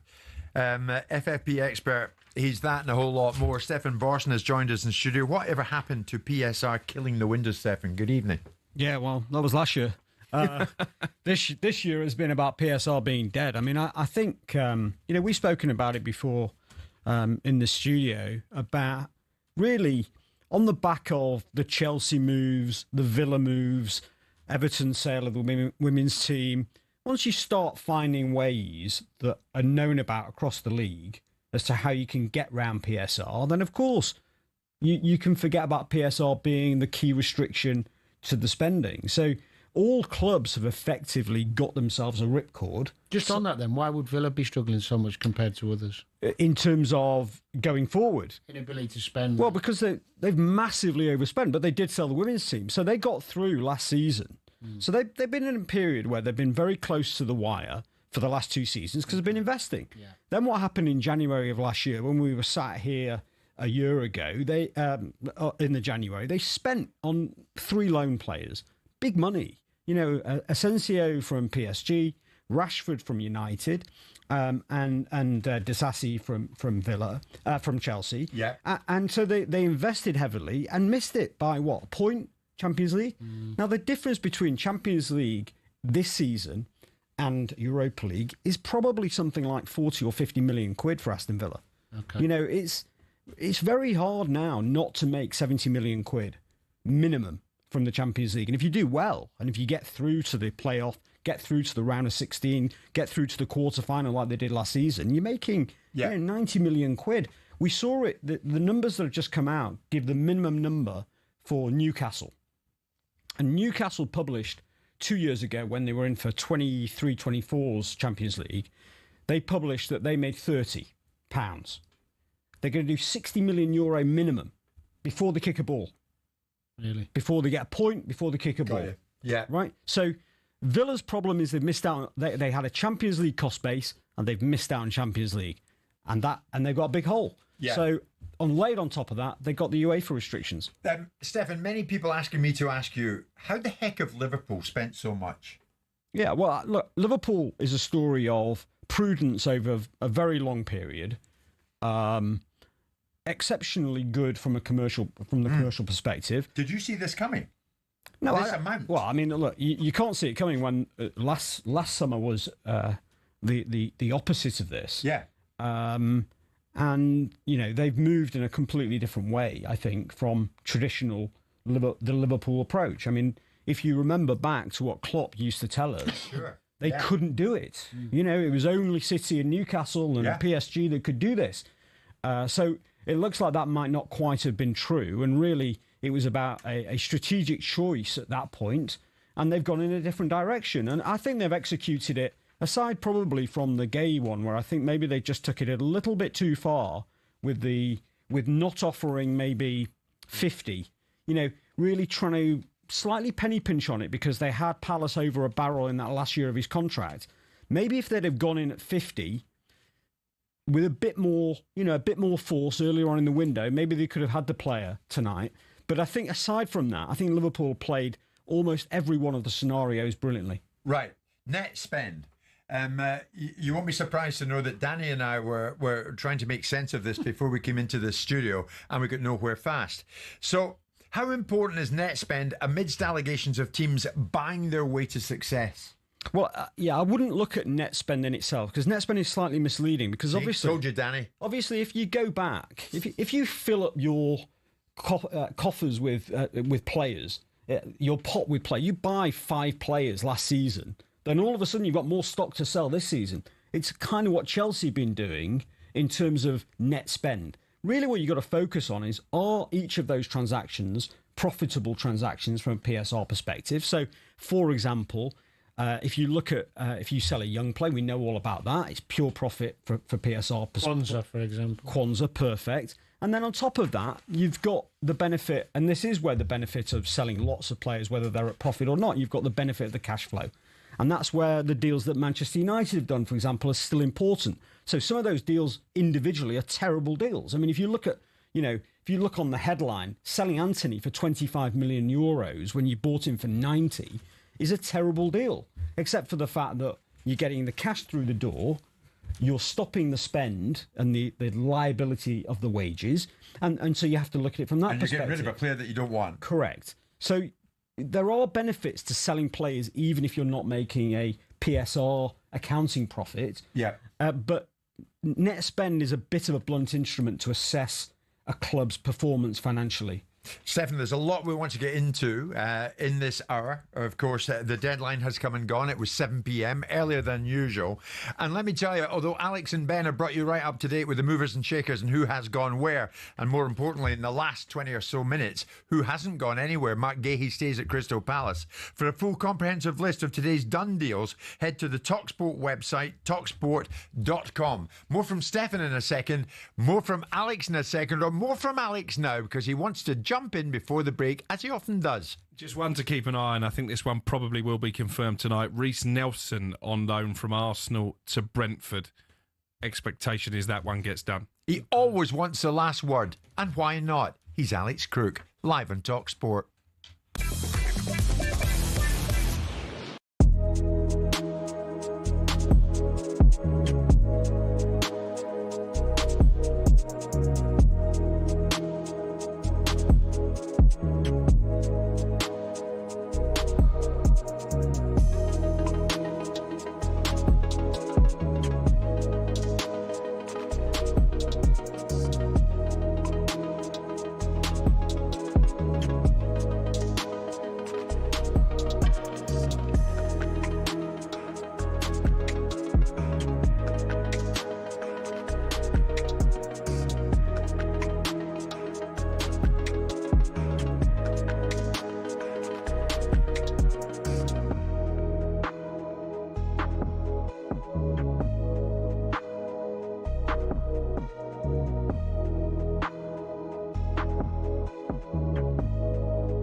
It's been quite a night, hasn't it? And it's not over yet.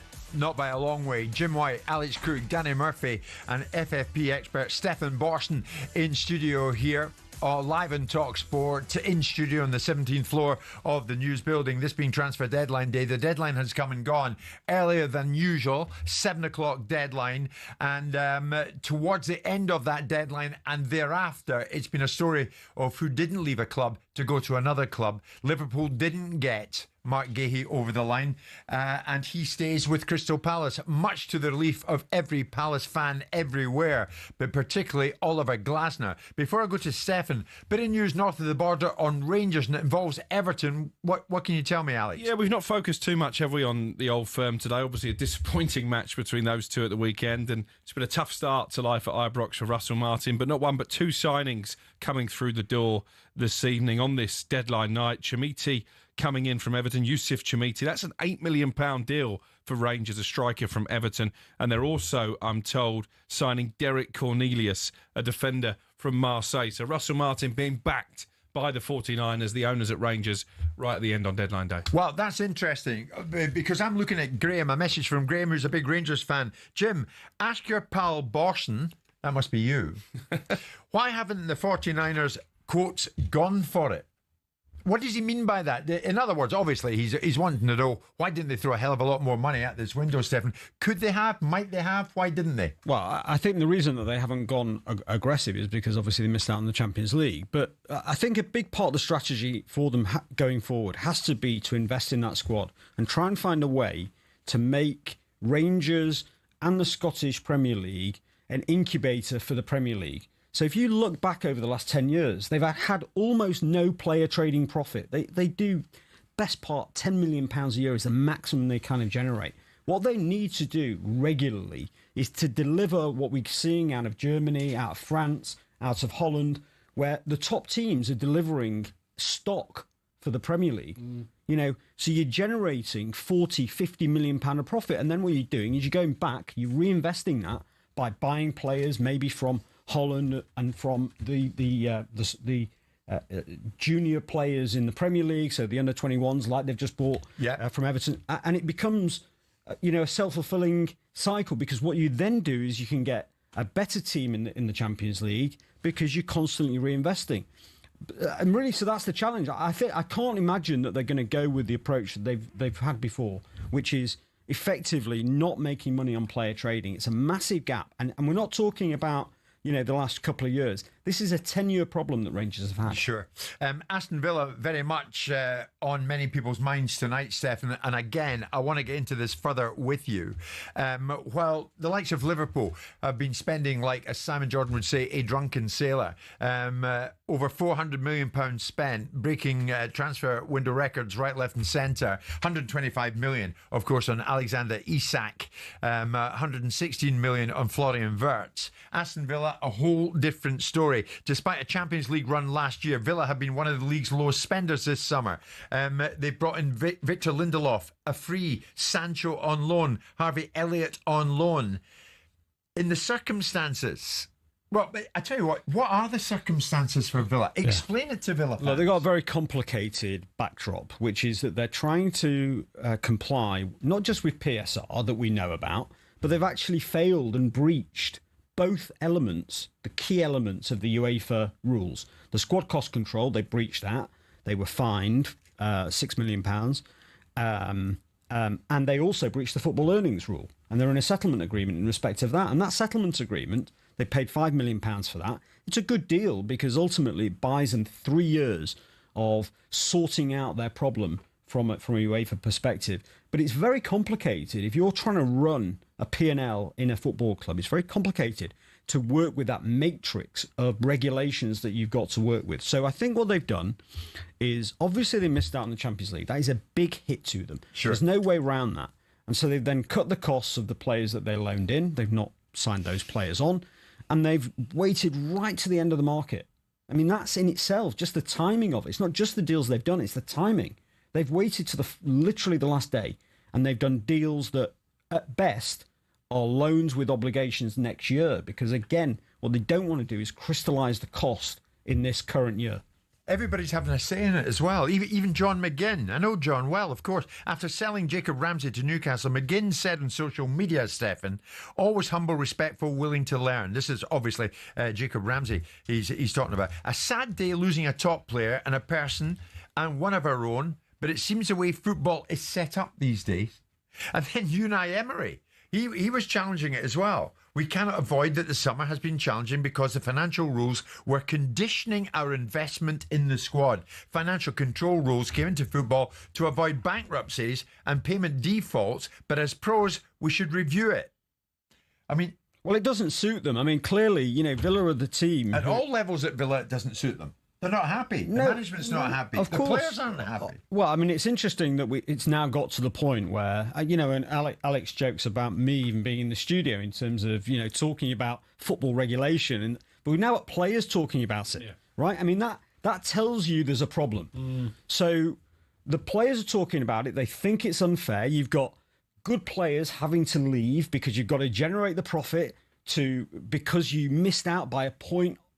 There's no long-term thinking, so it's not. Nobody's saying, well, you've got 2 or 3 years of transition where you can invest and you can try and get into the Champions League. You maybe have been in the Europa. You can steady as you go. There's none of that. There's very, very hard limits, and it's not going to change in terms of certainly the UEFA limits.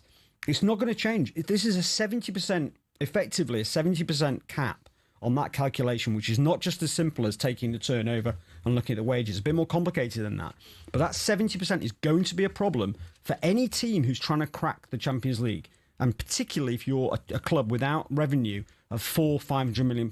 And so therefore, it's going to go down hard on Aston Villa and Nottingham Forest. My view on it, Jim, is that we've lost sight of why the regulations were imposed in the first place. I covered Portsmouth when they went from the FA Cup final in 2010 to right down to League Two in the brink of oblivion. There nearly wasn't a football club at all. It was the fans who saved that football club.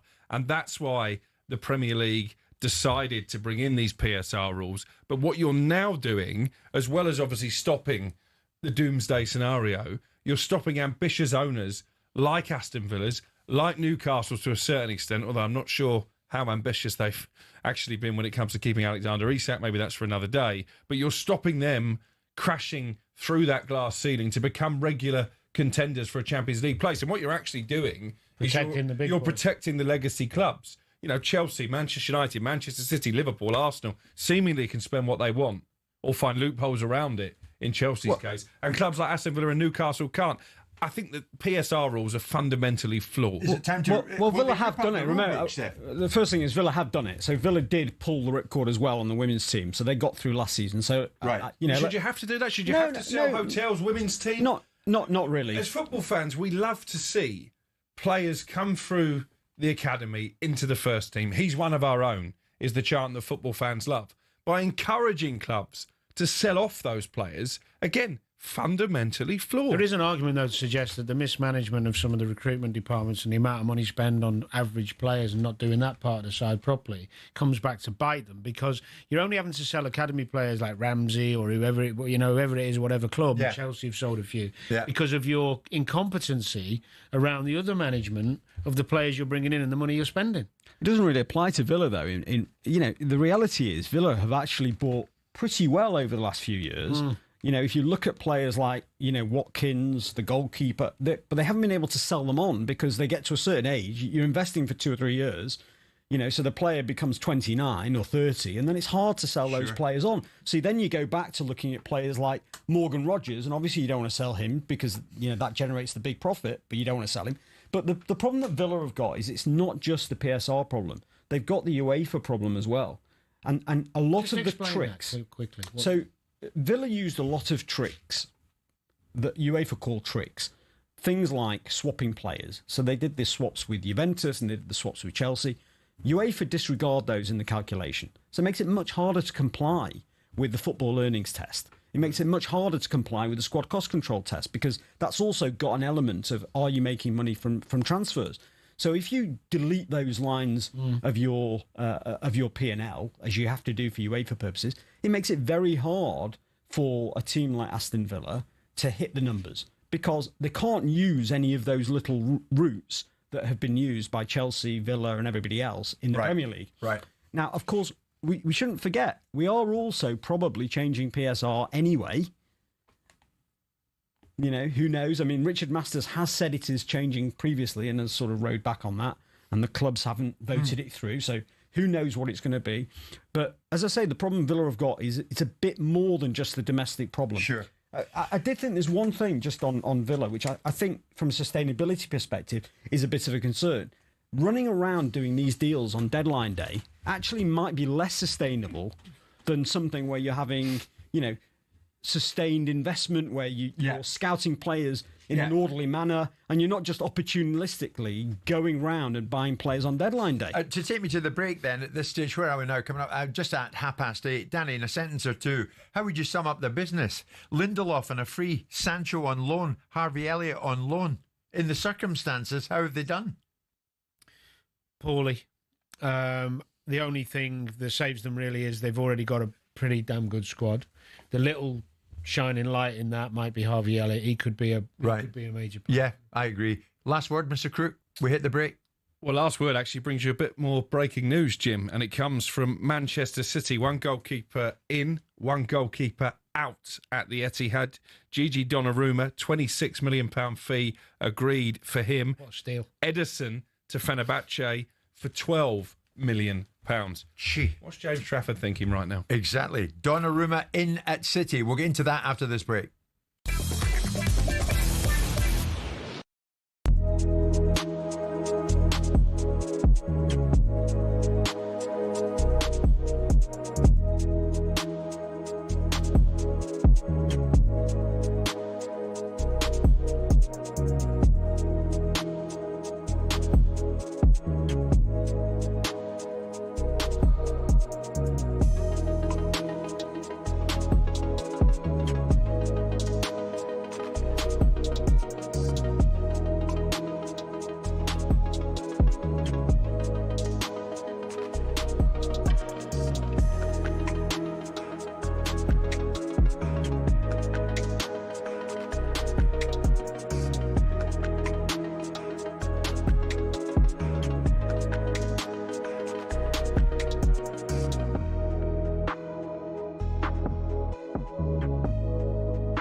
Yes, Jim White and Alex Crook, but as well as that, Danny Murphy, as well as that, Ben Jacobs, as well as that, financial fair play expert Stefan Borsten. That and a whole lot more. We've been picking over the bones of this deadline day. It was a deadline, a 7 p.m. deadline, earlier than usual, and it finished off with a player not going to the club we thought he was going to, because it turns out Mark Guehi has stayed at Crystal Palace. He has not moved to Liverpool, but Liverpool, no doubt, the massive talking point in this window. Topping it all off today with the £125 million transfer of Alexander Isak, who joins up from Newcastle United. Just before we hit the last break, Alex Crook brought us the news, as Alex often does. Ederson goes out of Manchester City, and incoming Donnarumma from PSG. Ederson, a Manchester City player since 2017, a player who knocked up 300 or more appearances, and he's off to Fenerbahce, not even the top club in Turkey, Galatasaray. Danny, what's your take on that? How should City fans look back on the time of Ederson in goal? Well, they got to witness the greatest footballing goalkeeper that's ever lived. Wow. Really? The best passer from a goalkeeping position we've ever seen, by a mile. Nobody's even close to him. And I think him not playing so much over the last 18 months has been one of the reasons City aren't as dominant in games and in possession, because he sees passes that most midfielders can't even see half the time. He's unbelievable technically. Now, he did have some City fans who watched every game, unlike me, will say that certain areas of his goalkeeping digressed, maybe, hence the fact he wasn't chosen as often. But I can see, I watch City play now, and the difference with him not being there is huge. Huge. And Danny, what about Donnarumma going in to Manchester City? Well, I think that's a clever bit of business. I don't know what he's going to be earning, but in terms of the presence he's got, the ability to make saves very few other keepers in Europe can make, match-winning saves consistently. There is a little doubt about his footwork, but, I mean, he did okay in that. He's not bad. Playing for PSG last year, I mean, I watched many of their games, and they were in control of many games and played out from the back beautifully on regular occasions. So, unfortunately for Trafford, I feel for him, because he's made that decision to go there, obviously thinking he was going to be number one. Well, he is at the minute, but Donnarumma is going to overtake him, you would imagine, because why would he go there otherwise? So for City, good business. Yeah, interesting the amounts of money involved. Alex, to get Donnarumma, they paid... what did I say? It was 26 million. 26 million, and the sale of Ederson is just over 12 million. Just over so 14 million pounds, effectively, plus substantial wages. Rafi is a big City fan. Rafi joins us live. What do you make of this? Are you sad to see Ederson go, Rafi? Hi, evening, guys. Thanks for having me on. Pleasure. Yeah, I'm actually very upset to see Ederson go. He was one of the best goalkeepers I've ever seen with the ball at his feet. He was so composed. He was like having a skipper at times behind the back four. And to be honest, since Ederson's not played, and also not having a natural right back, I honestly don't see us being competitive this season at all. I've actually been really disgruntled at what I've seen so far in the first 3 games. So, to be honest, we've got rid of Kyle Walker, who's, in my opinion, the best right back the league has ever seen. We've not signed a replacement for him. He's playing Rico Lewis or Mathieu Nunes at right back, which doesn't work for me at all. And I think Donnarumma is an amazing shot stopper, but as Danny was saying before, I actually don't think he's anywhere near as good as Ederson with a ball at his feet. He's not. And teams in France don't press like they do in the Premier League. Yeah, that's fair. I watch them regularly. Yeah. Okay, Rafi, many good points. He makes a good point on the right back situation as well. With Walker, Kyle Walker. Well, you're just not replacing him. Yes, yeah. Stefan is with us at this time. In terms of what they've done or maybe not done, where are you at with Manchester City, a club close to your heart, of course, Stefan? Yeah, well, look, the right back is the glaring hole in the squad. I think the reality is, as much as I think the fan base doesn't really see it, but Pep, I think, is of the view that Lewis and Nunes are good enough in that position. I think that is the reality. I don't think he's got many people that agree with him in the fan base, and I think that'll be the big challenge in the season. I think on the Ederson side of things, clearly he wanted to go. I mean, he's gone to a club that's got no manager, that's just gone out of the Champions League qualification. The money that he's getting from Fenerbahce will not be that different from what he's on at City, and he would have been a free transfer at the end of the season. So it's a slightly odd move. I think, he's been under a lot of pressure from City fans. He has played a lot, and his performances probably have dipped off a little bit over the last year or so. And I think he has had a lot of abuse from the fans that have gone to the family and the social media stuff.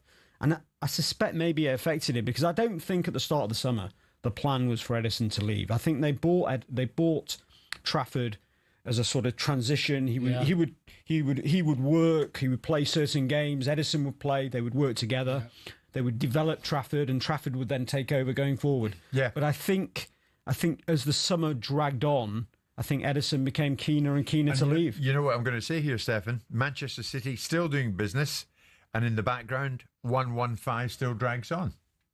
Yeah, well, City have been active. I mean, certainly in terms of numbers. I mean, they haven't obviously spent on individual players at the level of Liverpool, but they've probably bought 12 players since January. So, incredibly active. You would have thought that it would have come up in conversation with a player like Donnarumma. It seems very unlikely that he wouldn't have had any interest in what's going on with it, given that he's about to sign a 5+1 contract. So I think, as we talked about before, the signs are that City is still confident. They're still continuing to spend money. Players are still signing very big contracts with them. We had Ruben Dias, who signed last week as well. So there is a lot of confidence in the club, but the decision is obviously coming soon. It's ridiculous that we still haven't got a verdict. We still don't know if City are guilty. We still don't know what punishment is coming their way. And actually, it's almost become forgotten, really. We don't talk about it enough. Well, I think it'll be back now. I mean, I think it was understood when we spoke a few weeks ago, and it was understood that August was going to be a dead period for most of the legal profession, to be honest, but it wasn't coming in August. I think, literally tomorrow, we are now in prime 115 territory, but it's only going to be the decision in terms of whether they're guilty or not. It won't be the punishment judgment. That's for a later date. If they are guilty, that's a whole new process, and that's probably a few months away in terms of just the hearing on that part. And then, of course, in October, we've also got this second bit of the APT hearing, which is technical, and is going to be another distraction from a legal perspective. Good news for you, though, Stefan. You'll be back in studio. I'll be back. Yeah, just quickly, what's the rough length of time that process could take once a verdict is given if it's appealed?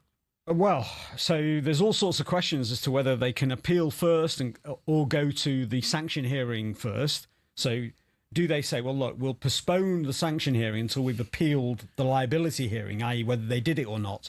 Or do they say, well, no, we're going to go to the sanction hearing and then we'll have an appeal of all of it? Look, the bottom line is if City are guilty, it's going to take a very long time to get to the end of it. Yeah. After appeals and everything else. Yeah. Certainly a year, but maybe a bit more than a year. Yeah, I mean, there's still some way to go if City have done it. But obviously, if they haven't, or if it's only a minor part of it, then I think it could be over a lot quicker. Jim, you could be sitting on a beach. Yes. Drinking a margarita, retired from your wonderful career, and this City show could be still going on. I'll fly back for it, though, Danny, just to see you. Manchester City, maybe unsurprisingly, of course, maintain their innocence throughout all of this and look forward to clearing their name. Alex Crook wants the last word. Go on. As always, Jim, two more deals we can confirm. This is official. Nottingham Forest announcing the arrival of the Brazilian defender Cubiano. He's come from Botafogo, 22-year-old left-back. We're expecting another signing, at least from Forest tonight as well. And Igor, of course, the player at the centre of Mark Guehi's. He's got a lot to answer for, hasn't he? Ultimately collapsed move to Liverpool. I understand that he has now signed for West Ham on loan from Brighton. Who'd have thought this morning that Igor would play such a big part in the dry run deadline day? He's going to get hammered when he goes out. I know. Palace fans want a word with you, Igor.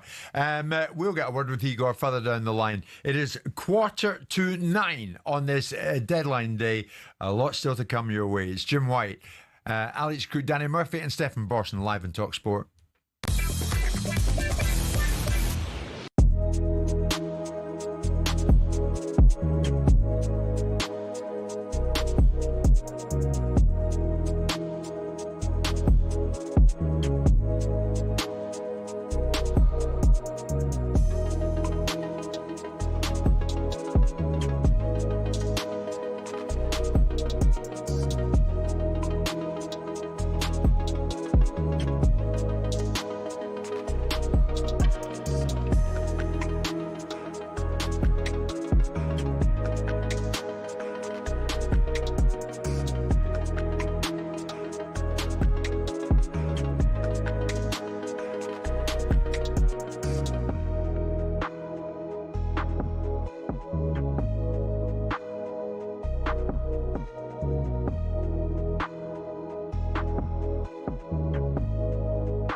Now then, you're listening to Deadline Day, live on talkSPORT with Ladbrokes, 18 plus, gambleaware.org. It's Jim White, Danny Murphy, Alex Crook, Stefan Borson, live on talkSPORT.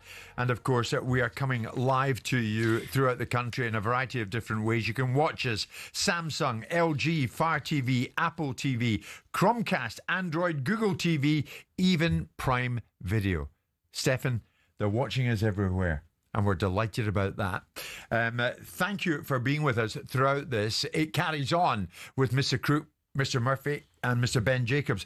We've been talking about the windows in the window, Alex. No doubt Liverpool must be up there, even though they didn't get Mark Guehi, but they got Messrs. Frimpong, Wirtz, Kerkes, Ekitike, Isak. The list goes on. The losers, who comes under that bracket? Well, I'm intrigued now to see how Crystal Palace fans would assess their window, because probably recency bias. They'll be celebrating tonight. They've managed to keep their captain, Mark Guehi, but they've lost Eberici Eze. They haven't significantly strengthened. Obviously, they've got a young defender coming in from France. Jeremy Pino signed as Eze's replacement, but I'm not sure that he's particularly fit to fill those shoes. They let Odson Edouard go to Lens on deadline days. They've lost another striker, leaves them only really with Nketiah as backup to Mateta at a time when they're going to be playing a lot of European games. So I don't think overall it's been a brilliant window from Palace. They certainly haven't capitalised on winning the FA Cup last season. I would actually suggest that they've backed up John Tex's argument in this very studio that Steve Parish lacks a bit of ambition. In terms of other groups of fans who are disappointed tonight, Leeds United fans not happy with their lack of deadline day activity. They tried to price Harry Wilson away from Fulham. Ultimately, he stays. Dominic Calvert-Lewin is the man they've signed to solve their goal-scoring issues, but didn't look anywhere near at it against Newcastle at the weekend. He's going to take a long time, I think, to get up to full match fitness. And Wolves fans as well. They've lost Mateus Cunha. They've lost Nelson Semedo on a free transfer. They lost Rayan Aït-Nouri.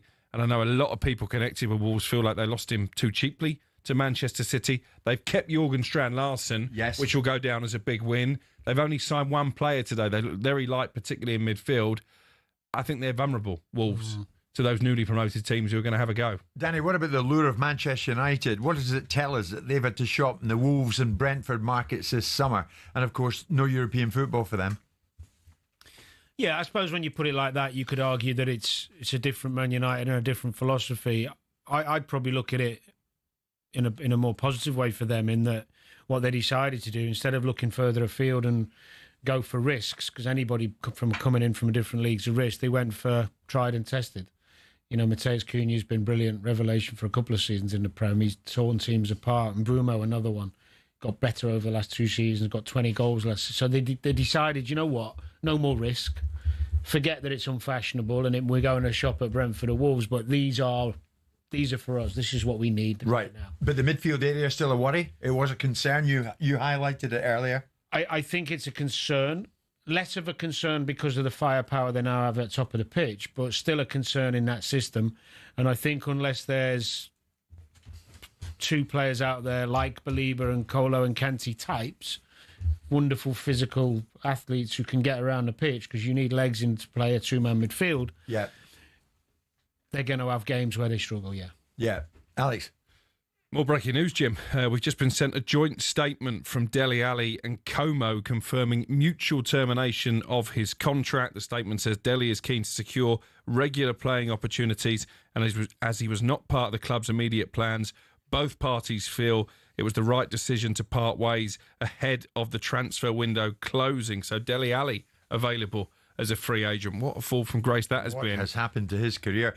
Stefan, on Manchester United, no European football this season. What if it's the same again next season? What kind of impact would that have on a club of the scale of Manchester United? Well, look, the numbers do not look good, right? I mean, although I think Sir Jim Ratcliffe over-egged it when he was doing his round of interviews not that long ago in February, clearly the numbers are not good, and they haven't really got better since. I mean, you know, the club finished very low down in the league table, didn't qualify even for the Europa. So the position is not great. I mean, I think they perform. I think it's a mixed bag in terms of their sales this summer. I think, as we talked about earlier, you can make an argument that the Højlund deal is a good deal, because I think, as Alex said earlier, it gets them out for net book value. So from an accounting and a kind of making them feel okay about the deal, they'll probably be pleased about that one.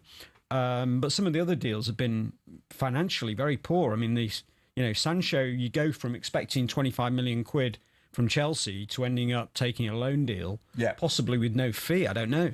And they're going to have to renew his contract as well, because he's out of contract in 2026. I don't think they can really afford to let him go on a free transfer. Having said that, maybe they just like to get his wages off the payroll. But that transfer window, when they signed Rasmus Højlund, Andre Onana and Mason Mount, I mean, that looks a disaster now, doesn't it? All three signings have not been anywhere near to working. When you look back at it, Alex, you're not wrong there. Stefan, we'll move to Chelsea to finish this part of the show at this stage. Chelsea, of course, World Club winners. It doesn't seem that long ago, and it wasn't, was it? When they won that, winning against PSG over in the US of A. And we all know what co-owner Todd Bowley thought of that when he spoke to us on our show. I think the boys have shown that they are a force to be reckoned with, and we knew all along in the value of the project.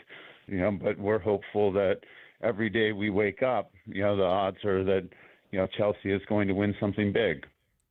And they did on that occasion, and as Todd said, they might go on and do something similar in future days and months, who knows. But in terms of the coffers, what's it done for Chelsea winning that? Yeah, well, 85 million quid before costs and bonuses, so makes a big difference, especially in a season where they had no front of shirt sponsor. They still don't have that, of course, and that is a big property that's empty, probably worth about 50 million quid, and it's still vacant.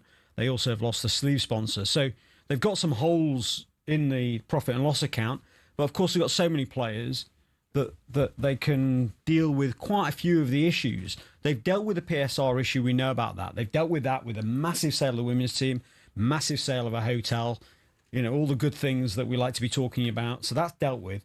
They've dealt with the UEFA issues because they did a settlement agreement similar to Aston Villa's over a 4-year period, not a 3-year period, paid a small fine. They got some issues with squad cost control as well, but it's probably not as big a deal as Aston Villa or maybe even some of the other teams, again, because they've sold quite a few players. The key deal that they've just done, I mean, if you look at just today, I don't know if the George deal went through. We're still trying to stand that up. Right. The information we had was that would get done, £22 million so that's, to Fulham. That's 22 million quid of Garnacho's gone through. On incoming, but they've done a lot of deals, actually some quite profitable deals. I mean, if you look at, if Nicholas Jackson does go, and we know it's an obligation, but it is an obligation with he's got to play a number of games before it becomes an obligation. But if it does, that's a very profitable deal for Chelsea. So it's a mixed bag with them. They've got some things that are really great. The Club World Cup, some of the sales. But of course, they've got the challenges. Do you see a situation where they pay up Raheem Sterling? Yeah, I think we mentioned earlier that he plans to stay and sit out his contract. I think that's where we are. I think that's where we are. And you sort of feel, so I tweeted earlier exactly that. You sort of, on the one hand, you feel sorry for the guy because he's literally got no club at 30, Raheem Sterling.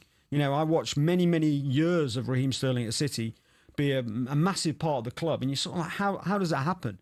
I think now, the other side of it is, in the next few days, he'll probably get a 25 million quid check. Sure. And Dan, to finish with, what does Maresca see in Garnacho that Amorim wasn't having? He sees a talent who's got fire in his belly. He's got pace. He's got a desire to... He plays with passion. He can play both sides. He goes at people. He's fearless. I like Garnacho. I know he hasn't conducted himself brilliantly, and that's not admirable for any young player, so you could question the attitude or the support network around him. But ultimately, if you watch him play often enough, you'll see someone that you really wouldn't want to play against because he doesn't stop. And he don't care when he fails. He'll keep going. He'll keep going at people. And he can do the work defensively. It'll be interesting, Alex, if we've still to see the best of Garnacho. Oh, he will make Chelsea certainly hope so. United fans think we made a mistake. There's raw talent there. I'm just not sure the attitude and application match the ability. Yeah, but that's the manager's job. I think they handle it badly. United cost themselves 20 million quid by the way they handled the situation. They should have kept it in-house, played a flat bat, kept him part of the team and tried to sell him in a more competitive situation. They basically removed his market value. Yeah, I agree. Stefan, not for the first time, thank you so much for your contribution. I will take a well-earned break, of course. Danny, I will go and lie down in an apartment near here because that's where I live, with a mud pack applied to my face before I see Simon Jordan tomorrow morning at 10 a.m. How about that? Sounds good. And you will carry on, whether you like it or not, Dan, with the man who's having the last word and will continue to do that, Alex Crook. Live on talkSPORT, transfer deadline day. The window's shut at 7, but the talk goes on.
For every good signing a club makes, there's bound to be a few that don't work out.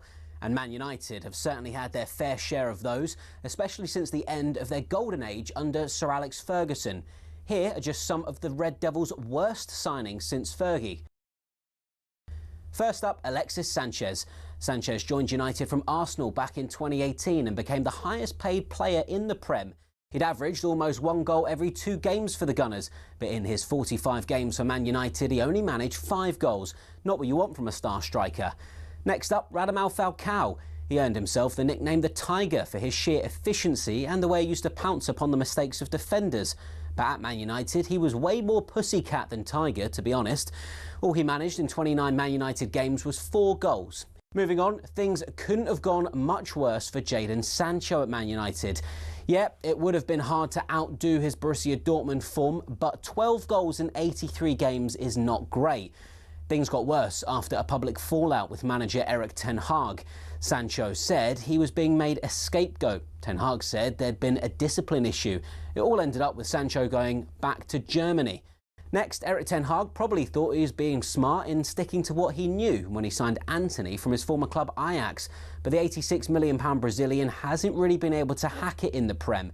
Chances are Antony's Man United days are numbered. Next, the curse of the Man United number 7 shirt.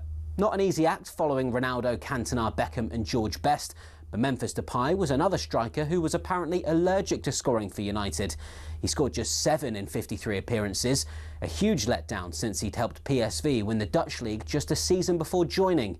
Last one, Angel Di Maria was set to be United's landmark signing when he joined in 2014, but one season later he was already on his way out. 4 goals in 32 games was just not good enough, given he'd broken the British record transfer fee when he signed. And those are just a few examples. To be honest, the list could go on and on. Unfortunately, that's probably why Man United haven't won the Prem for a while, and why it might take a few more years before they're in contention again.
You are listening to Transfer Deadline Day live on talkSPORT. Jim White has gone home for a well-earned rest. So you've got me and the former Liverpool midfielder Danny Murphy with you all the way through until 10 o'clock. Still lots of transfer deals to be confirmed. Nottingham Forest busy in the final hours of the transfer window. They've signed Alexander Zinchenko, we understand, from Arsenal, Danny, on loan for the rest of the season. Is that a decent pickup for Forest? I like him. Clever footballer, can play in a few positions, sitting in the midfield or obviously at left back. I think that's decent, yeah. Because they haven't got that much cover in those areas, have they? Although they've just signed a Brazilian lad, haven't they? They have, yeah. I mean, there was a suggestion maybe he might end up going back out on loan to Brazil, so we will track that. But yeah, Zinchenko to Forest, Jakub Kiwior to Porto, out of Arsenal. I think with the European experience he's got as well. Forest now on this different journey, having some players who have been there, and it does make a hell of a big difference when you go to certain places and some of the lads maybe. I know Forest got players who have played at different countries and different leagues, but that little bit of know-how, I think that's a clever bit of business. I wonder if that's the Nuno Espirito Santo signing or Edu. We know there have been some issues there. As I say, you are listening to Transfer Deadline Day on talkSPORT. The window closed, 2 hours and 7 minutes ago now. I'm told by sources at the Premier League, by the way, they had a record number of deal sheets. My colleague Ben Jacobs alluded to the fact the early closing of the window 7 o'clock as opposed to 11 o'clock as usual may have had a bearing on that, so we are still waiting for confirmation from the likes of Manchester City that they've signed Gigi Donnarumma. We understand a £26 million fee was agreed between them and Paris Saint-Germain, with Ederson heading out to Turkey to join Fenerbahce for £12 million. Manchester United yet to confirm officially the signing of Seny Lammers from Royal Antwerp, the Belgium under-21 international goalkeeper. Other deals to be confirmed as well. We will keep you right across those between now and 10 o'clock, and indeed into the sports bar on this deadline day evening. Time now, though, to look at the latest football action with Ladbrokes. The big preview on talkSPORT with Ladbrokes. 18+ gambleaware.org.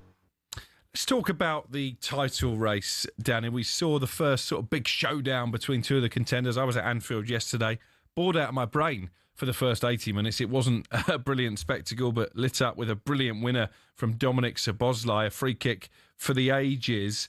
What did you make of the game and the performance of Arsenal in particular? Because I came away thinking that maybe this again was Mikel Arteta not showing enough ambition away from home against a championship rival.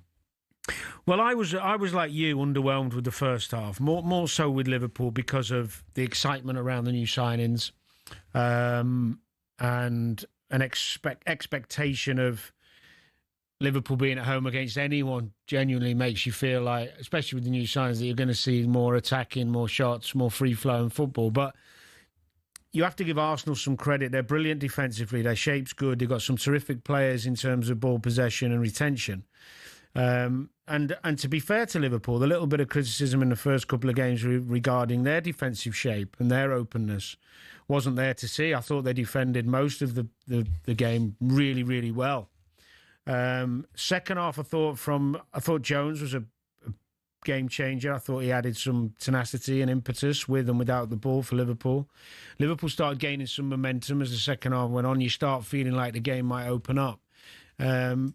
So a wonder goal, yes. A brilliant result for Liverpool, probably just deserved on the second half performance. But I'm not really of the same opinion of a lot of people I've been listening to today of this Arsenal should have been more positive and gone for it a little bit more.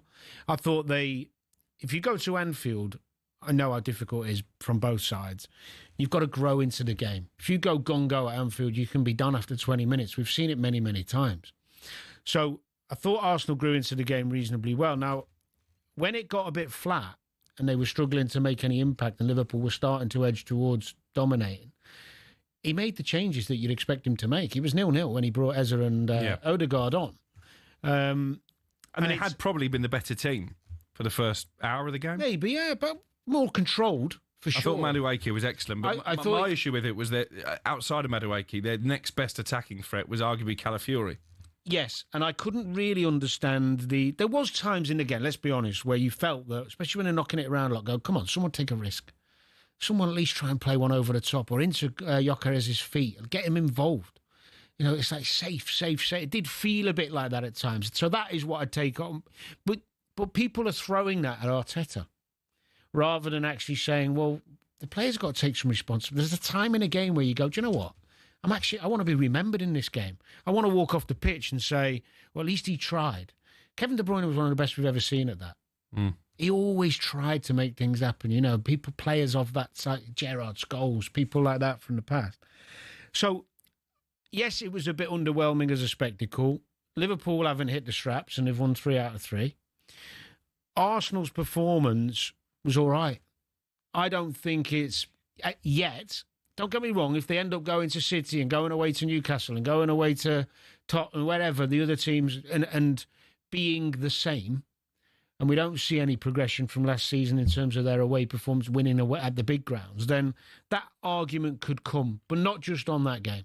The only one thing I'd criticise about, I was really bamboozled by, and I don't know what you think, when you bring in a player and the euphoria around it as coming to Arsenal, you're missing Odegaard. Yeah. You know, and it's not like he hadn't been match fit. He'd been playing week in, week out for Palace. He'd been training all season. Don't get it. Yeah, I agree. And that's where I think he was a bit negative by playing Marino in place of Odegaard and not Eze. One man who knows what it takes to win a title for Arsenal, they've not done it for 2 decades, is Emmanuel Petit. He joined mid-morning and he gave his take on the 1-0 defeat at Anfield. Strong defense is one thing. It's good, if you want to win titles. If you want to be able as well to make differences, on set pieces, corner, things like this is what Arsenal, are performing very well. And this is good as well. But as I said, don't forget the DNA of Arsenal, which means great movement, great pressing. You have to bring craziness, at the end, the last side of the pitch. This is something that's been missing, for the last couple of months for Arsenal. And Saga was not on the pitch, so this is a big miss as well. Yeah. But Odegaard as well was not there, and there were no creativity, inside the team. Emmanuel Petit there bemoaning the lack of creativity. Talk to me about Victor Gyökeres and his start to the season. I know it's very early days. He's coming in, obviously, from the Portuguese league, and it's not always easy to make that transition, as we saw with Darwin Núñez at Liverpool. Very disappointing on the opening day at Manchester United. I thought Matthijs de Ligt did a good job on him at Old Trafford. And likewise yesterday, he seemed to come out second best in that physical confrontation, not even with Virgil van Dijk, it was more with Konate. Is he going to be a flat-track bully in that he's going to get goals against the lesser lights as he did against Leeds and maybe not perform against the top teams? Do you know what? I reserve judgment on it, only because the two Arsenal away performances at United and Liverpool, the creative element of Arsenal we haven't seen very much of. And he can't make his own chances. He's not that type. I think he'll score if given the right service. And if you think about now Arsenal's options, let's say even late on, and Eze seemed to have those moments where they ended up in the box more because of him. Saka has got the capability of making more up, especially when he's at his best. And Odegaard, we haven't seen him hit the levels we know he can for quite a while.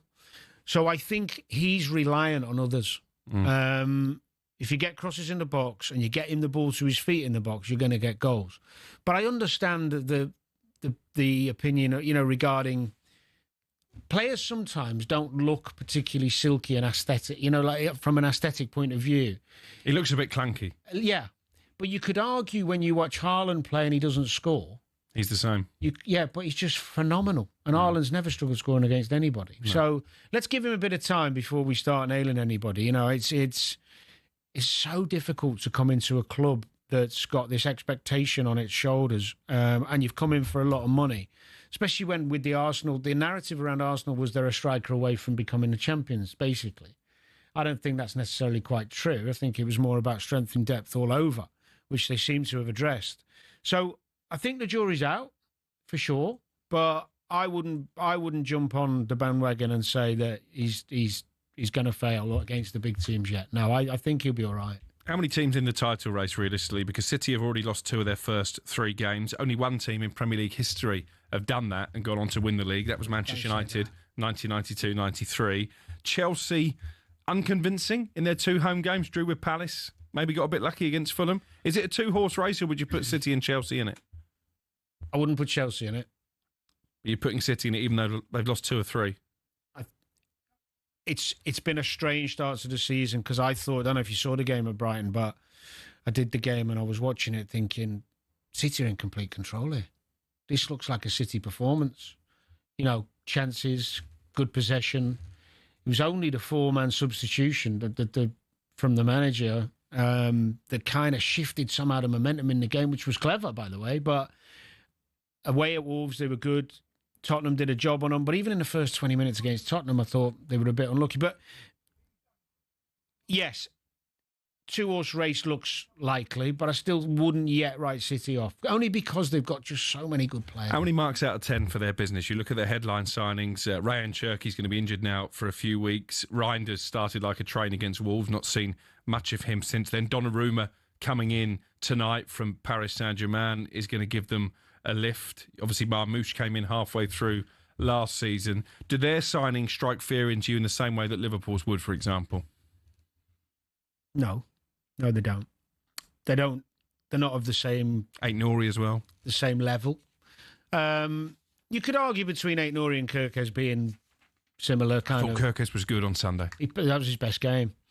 No, it's a fair point you make. I still think they've got a real strength in depth that other teams don't have that could come to fruition over a difficult winter when you're talking about Premier League, Champions League, Premier League, Champions League Cup. City are tried and tested in that. They've got a lot of experience still in that squad.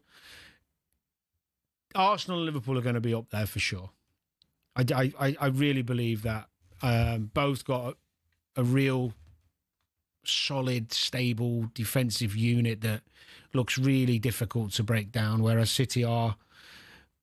They do concede chances. Chelsea, Colwell was a big blow for them. And even with Colwell, I still think missing that leader at the back, that powerful presence, that partnership where one of them at least has got that dominance and that physicality. Liverpool have got Van Dijk. I mean, Konate is a terrific player, but Arsenal, that partnership, and now they've got... He looked good, the lad who come on, Mosquera, and also the lad they've just signed from Leverkusen. So, yeah, it's likely to be a 2-horse race, but I can't write City off just yet. Maybe if they lose a couple more in the next couple of weeks.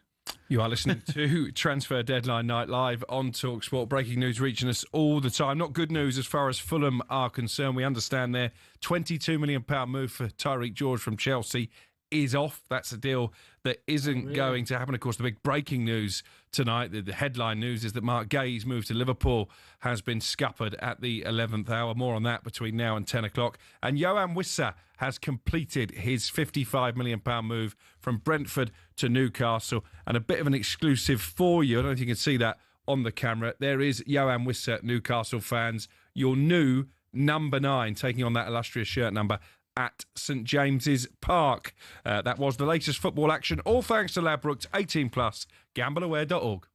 The big preview on talkSPORT with Ladbrokes. 18+, gambleaware.org.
You are listening to Transfer Deadline Day on talkSPORT with me, Alex Crook, Danny Murphy, the former Liverpool and Fulham midfielder, and we've been joined by the former Chelsea defender, Jason Cundy. Good evening, gentlemen. Co-host of the Sports Bar. How are we? Can't wait to get on air at 10 o'clock. Still, I mean, there's still deals kind of dripping through, is that? Yeah, we're still waiting for Donnarumma to be confirmed at City. That feels like it's happened, right? Senny Lammers at Manchester United is still to be officially confirmed. Villa yet to tell us officially that they've got the Harvey Elliott and Jadon Sancho deals over the line. So, yeah, plenty, I think, to keep you interested. But what's your reaction to the big story of the day? Well, two big stories today. Alexander Isak to Liverpool, a British record deal, £125 million. That's not been announced officially yet either, by the way, but we expect that to be done. Mark Guehi, on the other side of the coin, thought around about 3 o'clock this afternoon he was off to Liverpool, £35 million. Oliver Glasner, I'm told, maybe threatened to walk away if that deal went through because he didn't have a replacement, and Steve Parish pulls the plug. Okay, let's start with the big one, Isak. I think it's the best decision for everyone. Everyone was telling me a couple of weeks ago, keep him, or Newcastle fans, stick him. It doesn't happen. Do you remember that night? It doesn't happen. Statement? And honestly, yeah. And sometimes, I've heard Danny talk over, not just here on White and Jordan, saying about sometimes you've got to do it to force the move, right? And it's proven to be the case. But the truth is, it's the best for Newcastle. It's the best for Liverpool, best for the player. It's not like they're getting pennies. They've doubled their money, right? I know Newcastle fans will have a bit of taste in their mouth, but the truth is, he didn't want to be there. What's the point? What happens? What happened now if you're still a Newcastle player? What does the landscape look like for Eddie Howe? Every single press conference, he's going to be asked. And don't forget, we're only 4 months away from the next transfer window open, and that is really tight. So should they not have been more decisive early on, Danny? As soon as he refused to go on the pre-season tour, refused to use their training ground, went to Real Sociedad instead to continue his rehabilitation from a very minor injury. Should they not have been proactive then? Because my understanding is actually this offer they've had from Liverpool, the £125 million, is not that much bigger than what Liverpool were offering with add-ons previously. Well, I think they could have got there more quickly, to save all this hassle. I don't really know the reasons behind it and what conversations are had between the player, the club and all of that. But it does feel to me, and it has done ever since I was a player, that so many things or these deals are more easy to solve earlier than they actually look. And I've had these conversations with CEOs in the past. My big feeling is, and I might be wrong on the Isak case, I might be doing the agent an injustice. I think a really good agent gets deals done quickly, even big ones. There's good communication. They know you said that before, didn't you? I honestly believe it. Well, I've seen it. And I don't think he's been maybe as bad as everyone said. I don't think he's necessarily refused to play. I've never heard him say that already. I'll confirm that. I think Eddie Howe had to be seen to make an example of him when he got back as well. No, because if you welcome a player who, he didn't go on the pre-season tour. They didn't That's fine not him. Disputable. So people are saying he said I wouldn't play, I wouldn't train, and all. We don't know. He said. But if you welcome him straight back into the dressing room, do you not undermine your authority as a manager? I think if he got to that point, I mean, we're hypothesising. The reality is, if he got back in the dressing room and Eddie allowed it, the lads would have had him back. He's supposed to be a good lad. He's a super player. Just get on with it. What about Mark Guehi, Jace? How will he be feeling tonight?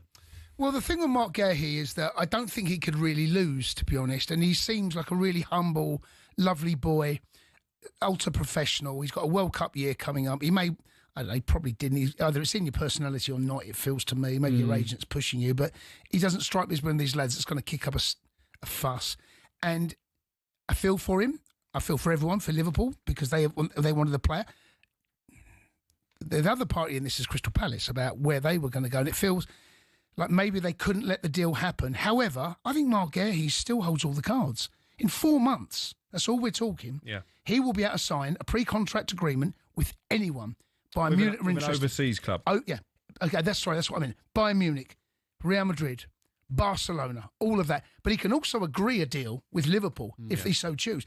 But they also the deal's agreed, isn't it? But The contract is there. Here's one for you, and God forbid he does his cruise ship next month. Of course, that's always the concern. He may never get the opportunity ever again. Dan, you're absolutely right. Someone in the office asked that. But as footballers, we used to go out with that fear at the back of our mind every single time we trained or played. There's always that horrible... You might not think of it every day, but there's always that chance you'll be stretched off. Always that chance. That's fine, but not every player has that moment where you go, one of the biggest clubs in Europe wants you, and it's probably going to happen now, but now you've got to stay. Yeah. And in your head, I hear you. That's a difficult one. Of course, and injuries are part and parcel of that. Well, you've had them. Well, I'm retired through it, so fingers crossed for his sake, on a human level, that he gets the deal that is best for him come January, and he'll sort that. If it is Liverpool, he'll be able to sort that with Liverpool. Talk to me about Chelsea. Wouldn't be transfer deadline day without them doing some kind of business, and it involves Nicholas Jackson. Yeah. The move that was on Saturday morning, then it was off on Saturday afternoon. It was on again today. Still not been confirmed, but we believe it's gone through. A loan deal to Bayern Munich with an obligation. It's worth £70 million. That seems like good business for Chelsea. And it's brilliant business. And again, on a human level, I felt for Nicholas Jackson because I was at the game at Stamford Bridge. As soon as Guehi done his hamstring, the ripple effect was spread wide and far. And he would have been absolutely traumatised as soon as that news come through. I think I get the sense that the club kind of panicked. Right, he can't go yet. We need to hold our cards a bit closer to our chest. And they pulled the deal back, which is absolutely their right. And of course now they've got their ducks in a row, or it would appear that Mark Guehi has come back. The thing is, we're a little bit... What happens if João Pedro gets in? Well, there's that. But we have options up top, where before last season, we never had a replacement for Palmer. We do have that now. We've got Esteval to play there. João Pedro can play there. You can put Pedro Neto down the middle. We have options. They're not ideal, but this time last year, it was Pedro Neto or nothing. What's the lad like who they've just brought back from Sunderland? Raw. Yeah, he is raw, full of energy. He scored at the weekend, physical, closes down, chases, but he ain't the finished article. No. The reason he went to Sunderland was to go and 100%. And he will probably... I saw a lot of him in the Conference League last season. There's a lot to like. There's also a lot to improve. But you would expect that with someone like that. You know, he was at Barca. And, you know, there's a physical presence up top, which we have lacked, genuinely. Now, I know Jackson used to put himself back, but not really. Delap's a huge miss.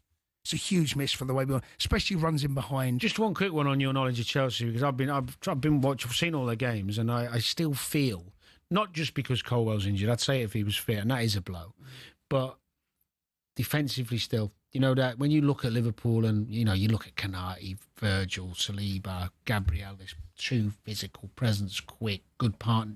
I'm not sure Chelsea, I know Chalobah's done great. I'm a fan. He's a good player. He's growing. But do you think that's still a problem? It is because of strength in depth. Tosin, actually, he's got better for me in the last 6 months. Since we got our season up and running since Easter, going into getting ourselves in the Champions League and the Club World Cup, we're a better team than we were. Sorry, Crookie, I know you want to go on. Something's happened. Something's happened. It's massive. It's not unexpected, but it's massive. Worth the wait. Go on. A 3-word tweet from Liverpool. Alexander Isak confirmed as a Liverpool player. In the last few seconds, Liverpool have confirmed that British record deal, £125 million. As we told you in the early hours of this morning, that was the way that deadline day started here on talkSPORT. It's a 6-year contract. And some quotes from Alexander Isak. He says, it's been a long journey to get here. I'm super happy to be part of this team, this club, and everything that it stands for is something I'm proud of and I'm really looking forward to. I'm just happy it's done, says Alexander Isak. I'm sure he is, because he was probably having a few sleepless nights, wasn't he?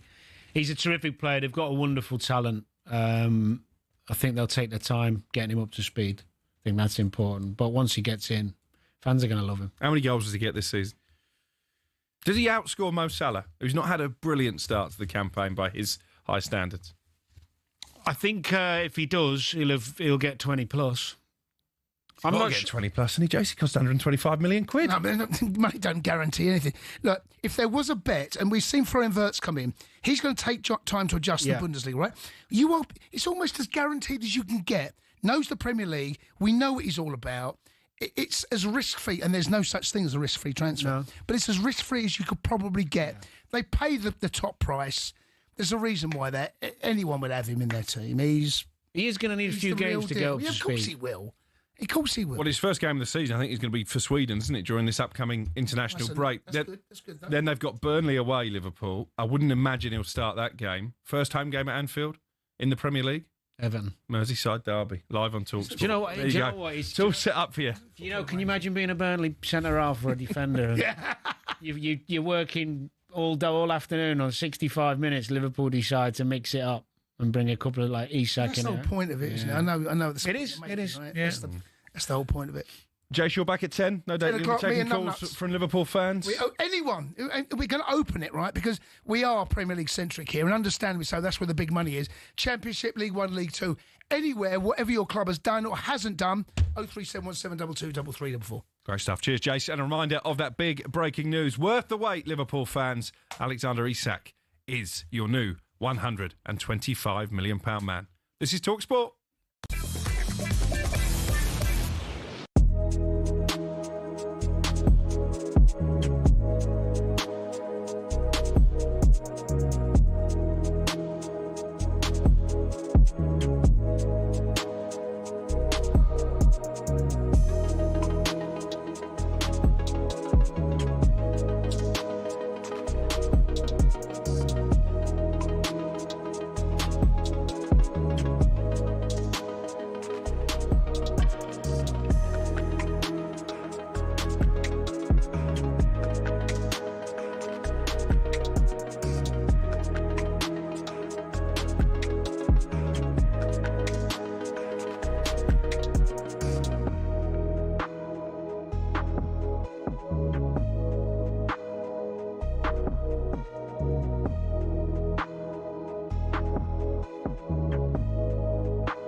So the summer transfer window wrapped up with a crazy and dramatic deadline day. Here's how it sounded, with one deal really stealing the show on talkSPORT.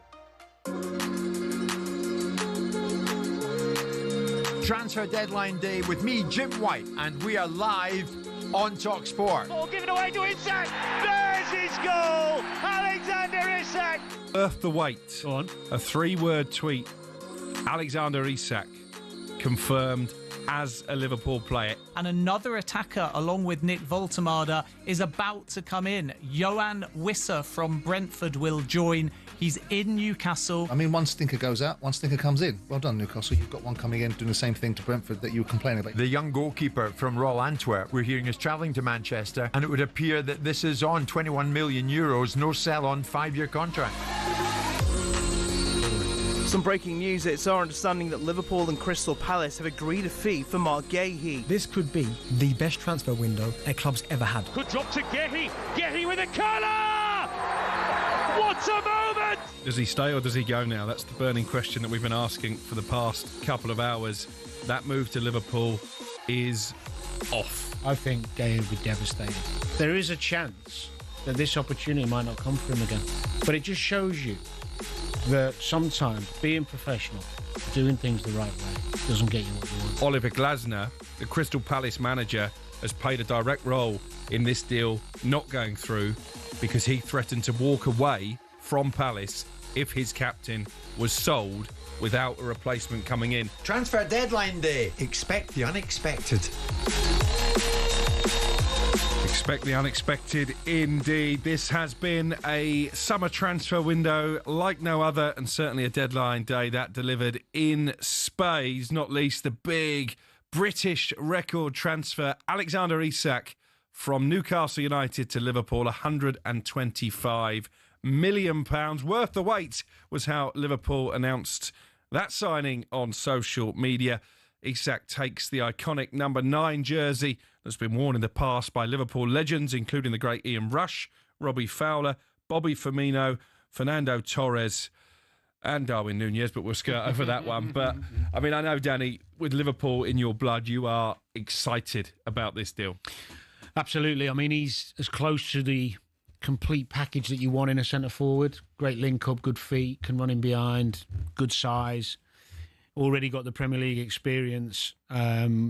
People can talk about whether anybody's worth the money that's being paid these days. But, yeah, if you were to choose a centre-forward looking around Europe, he'd be at the top of most people's list. So I think Liverpool fans will be ecstatic, excited. The only disappointment is that the saga around it.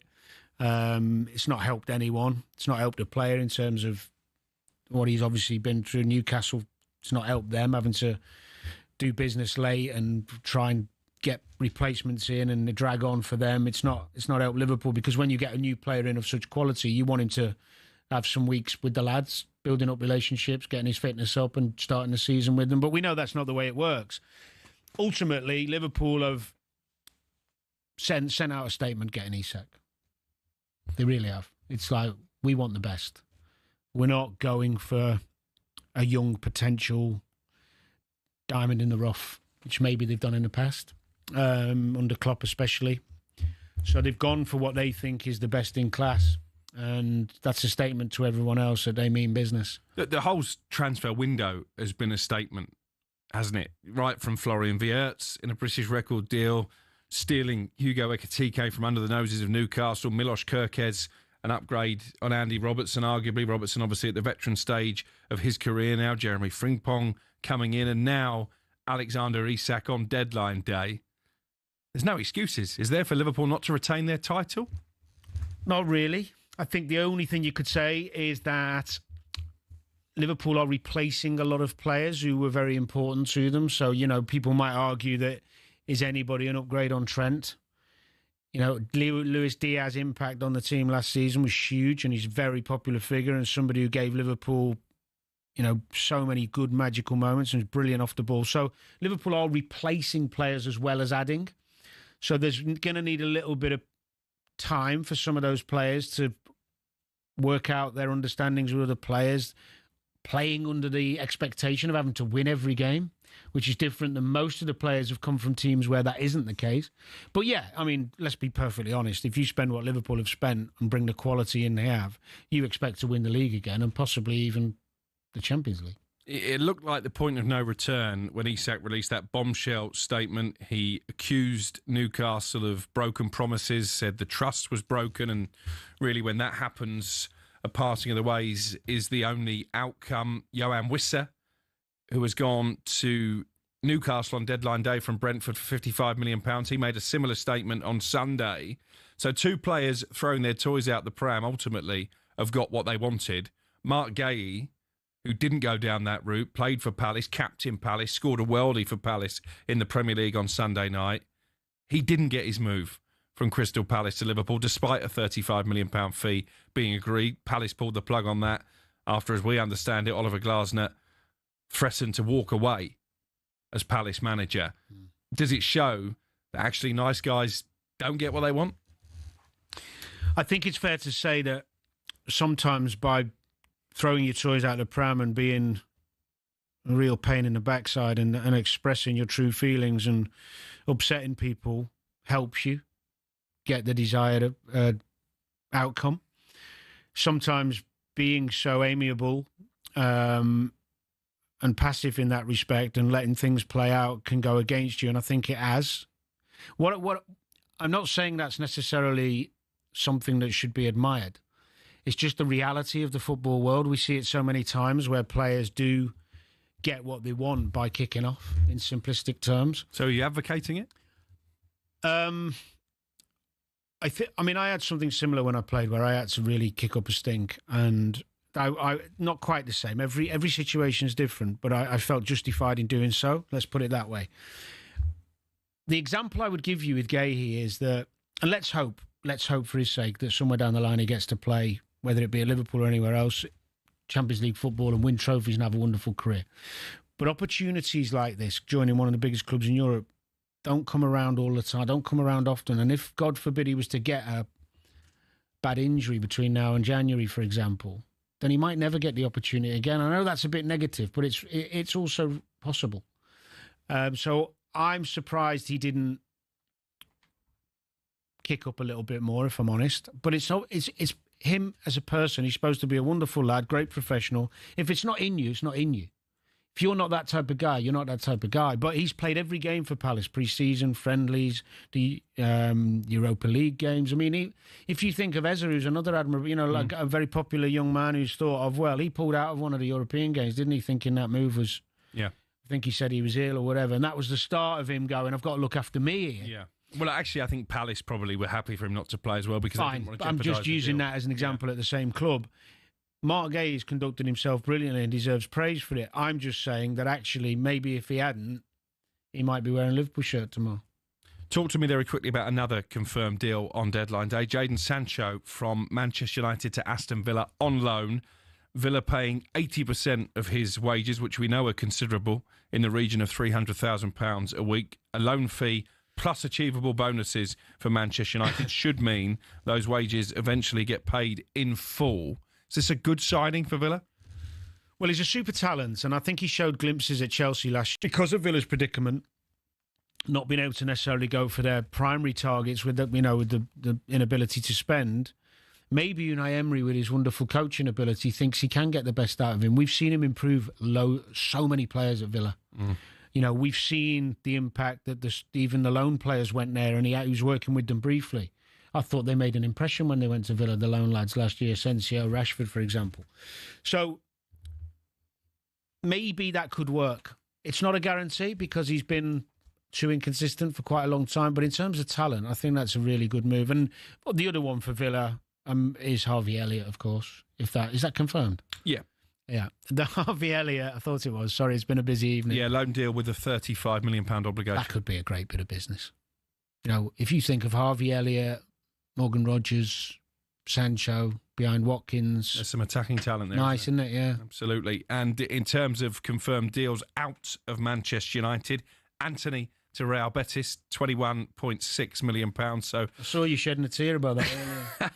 Well, they've taken a massive hit on the 80-odd million they paid for him, so he's on his way out. Garnacho, of course, went to Chelsea earlier in the window. Marcus Rashford as well. Just leaves Tyrell Malacia in terms of that bomb squad. Still a Manchester United player. And they've signed a goalkeeper, Senny Lammers, from Royal Antwerp for around £18 million.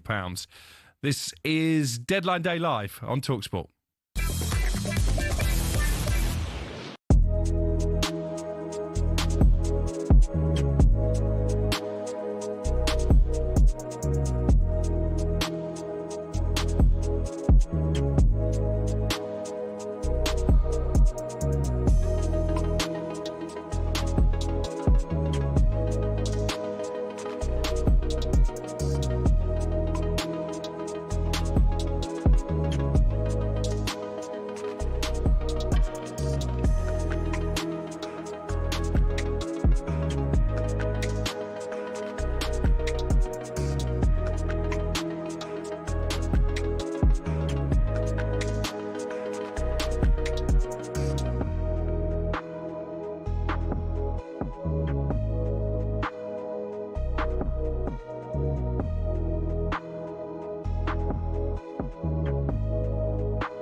This is Transfer Deadline Day on talkSPORT with me, Alex Crook, and the former Liverpool and Fulham midfielder Danny Murphy. Let's recap some of the big deals on this final day of what has been a simply sensational and record-breaking summer transfer window. Jadon Sancho completing his move from Manchester United to Aston Villa on loan. Alexander Isak, £125 million British record fee as he swapped Newcastle for Liverpool. Finally, Randall Kolo Muani from PSG to Tottenham on loan. Pierre Nkapie from Bayer Leverkusen to Arsenal on loan. Anthony from Manchester United back to Real Betis in a £21.6 million deal. Rasmus Højlund left Old Trafford to join Napoli on loan with a £40 million obligation if he helps them qualify for the Champions League. Facundo Buonanotte from Brighton to Chelsea in a straight loan deal. Victor Lindelof from Manchester United to Aston Villa on a free transfer, having left Old Trafford at the end of last season. And Alex Jimenez, the AC Milan defender, to Bournemouth on loan with an obligation of 19 million euros if he plays 50% of their games as well. We're going to hear from Alexander Isak very shortly. But let's talk Tottenham, Danny. An underwhelming window for them. They got Kolo Muani over the line on loan from PSG, as I was just talking about there in the final hours of the window. They'd already signed João Paulinho on loan from Bayern Munich. Matthias Tell, they made his move permanent. Kevin Danso, likewise, that was an obligation. Mohamed Kudus, arguably their biggest signing of the summer. But would Thomas Frank have demanded a bit more? It's a difficult one, this, because we're only 3 games in, and if it wasn't for the Bournemouth brilliant performance of beating Tottenham, who were excellent, by the way, in the game, Tottenham weren't quite at it. But if they'd have not lost that game, I think the outlook might be much more positive. Mm-hmm. I know there was some boos, which I was surprised at after the Bournemouth defeat, because they've started the season so brilliantly. Kudus is terrific. I think everyone's happy with that. Paulinho is going to give them some steel and legs in the middle of the park. I think that's a sensible bit of business. Simons is a really clever player, and with Maddison out, I think he could be. I know he can play wide as well, but I think he could have a good season for him. But I think they missed out on Morgan Gibbs-White. Obviously, but that's maybe why Simons is there. They wanted Eze as well. Eze's a miss by Arsenal. I think if you added Eze to this list, all of a sudden you're thinking, wow, they've done some good business. Muani. Hot and cold. It just strikes me as a bit of a Matthias Tell clone. Yeah. It feels a very similar transfer. Yeah. So I think some Tottenham fans will be quite pleased with the business done, and some may be underwhelmed. We'll have to wait and see. The best bit of business I think Tottenham did was getting Thomas Frank. I know there's still some fans who aren't, or maybe not as convinced as others, and that performance against Bournemouth was disappointing. But as the season progresses, I think Tottenham fans will be really happy with what they watch. I think they'll see a variation in the way they play at times, and I think some of these new players will do really well, as Kudus already has. Very quickly, has it been the window of the goalkeeper? A lot of those seem to have moved clubs. Aaron Ramsdale from Southampton to Newcastle, James Trafford from Burnley to Manchester City, Gigi Donnarumma, we understand, from PSG to Manchester City, Ederson heading out to Turkey to join Fenerbahce. Manchester United got Seny Lammers. The odd man out, arguably, is Emi Martinez, who thought he was going to Manchester United and stayed at Aston Villa. But certainly goalkeepers have been all the rage this summer. They have, and I think it shows you how important now that goalkeepers have become for teams in terms of how they want to play and how important they are to how they play. Donnarumma going to Manchester City is a big signing for them because of his presence and his experience. That's a good bit of business. I am surprised about Ederson. I think it's one of the reasons why City over the last 18 months haven't been as brilliant and as dominant in terms of possession and dominating teams, because of, for me, he's the best footballing goalkeeper I've ever seen. And although his other goalkeeping attributes were maybe digressing, or had some bad games, I still think his quality on the ball is something City have missed. So let's see how Donnarumma does. But yeah, in answer to the question, it's inevitable that we see more keepers being bought and moved around because of how important the roles become. Well, it's been a record-breaking transfer window, mainly actually because of Danny Murphy's old club, Liverpool. Let's hear from, officially, the most expensive player in the history of English football, Alexander Isak, talking to Liverpool TV. Well, Alex, it's done. You're a Liverpool player. Can you describe how you're feeling right now? I feel amazing. It's been a long journey, to get here. But I'm super happy to be a part of this team, this club, and everything it stands for. It's something I'm proud of, and I'm really looking forward to. Why was it Liverpool for you? Why were Liverpool the club you wanted to join?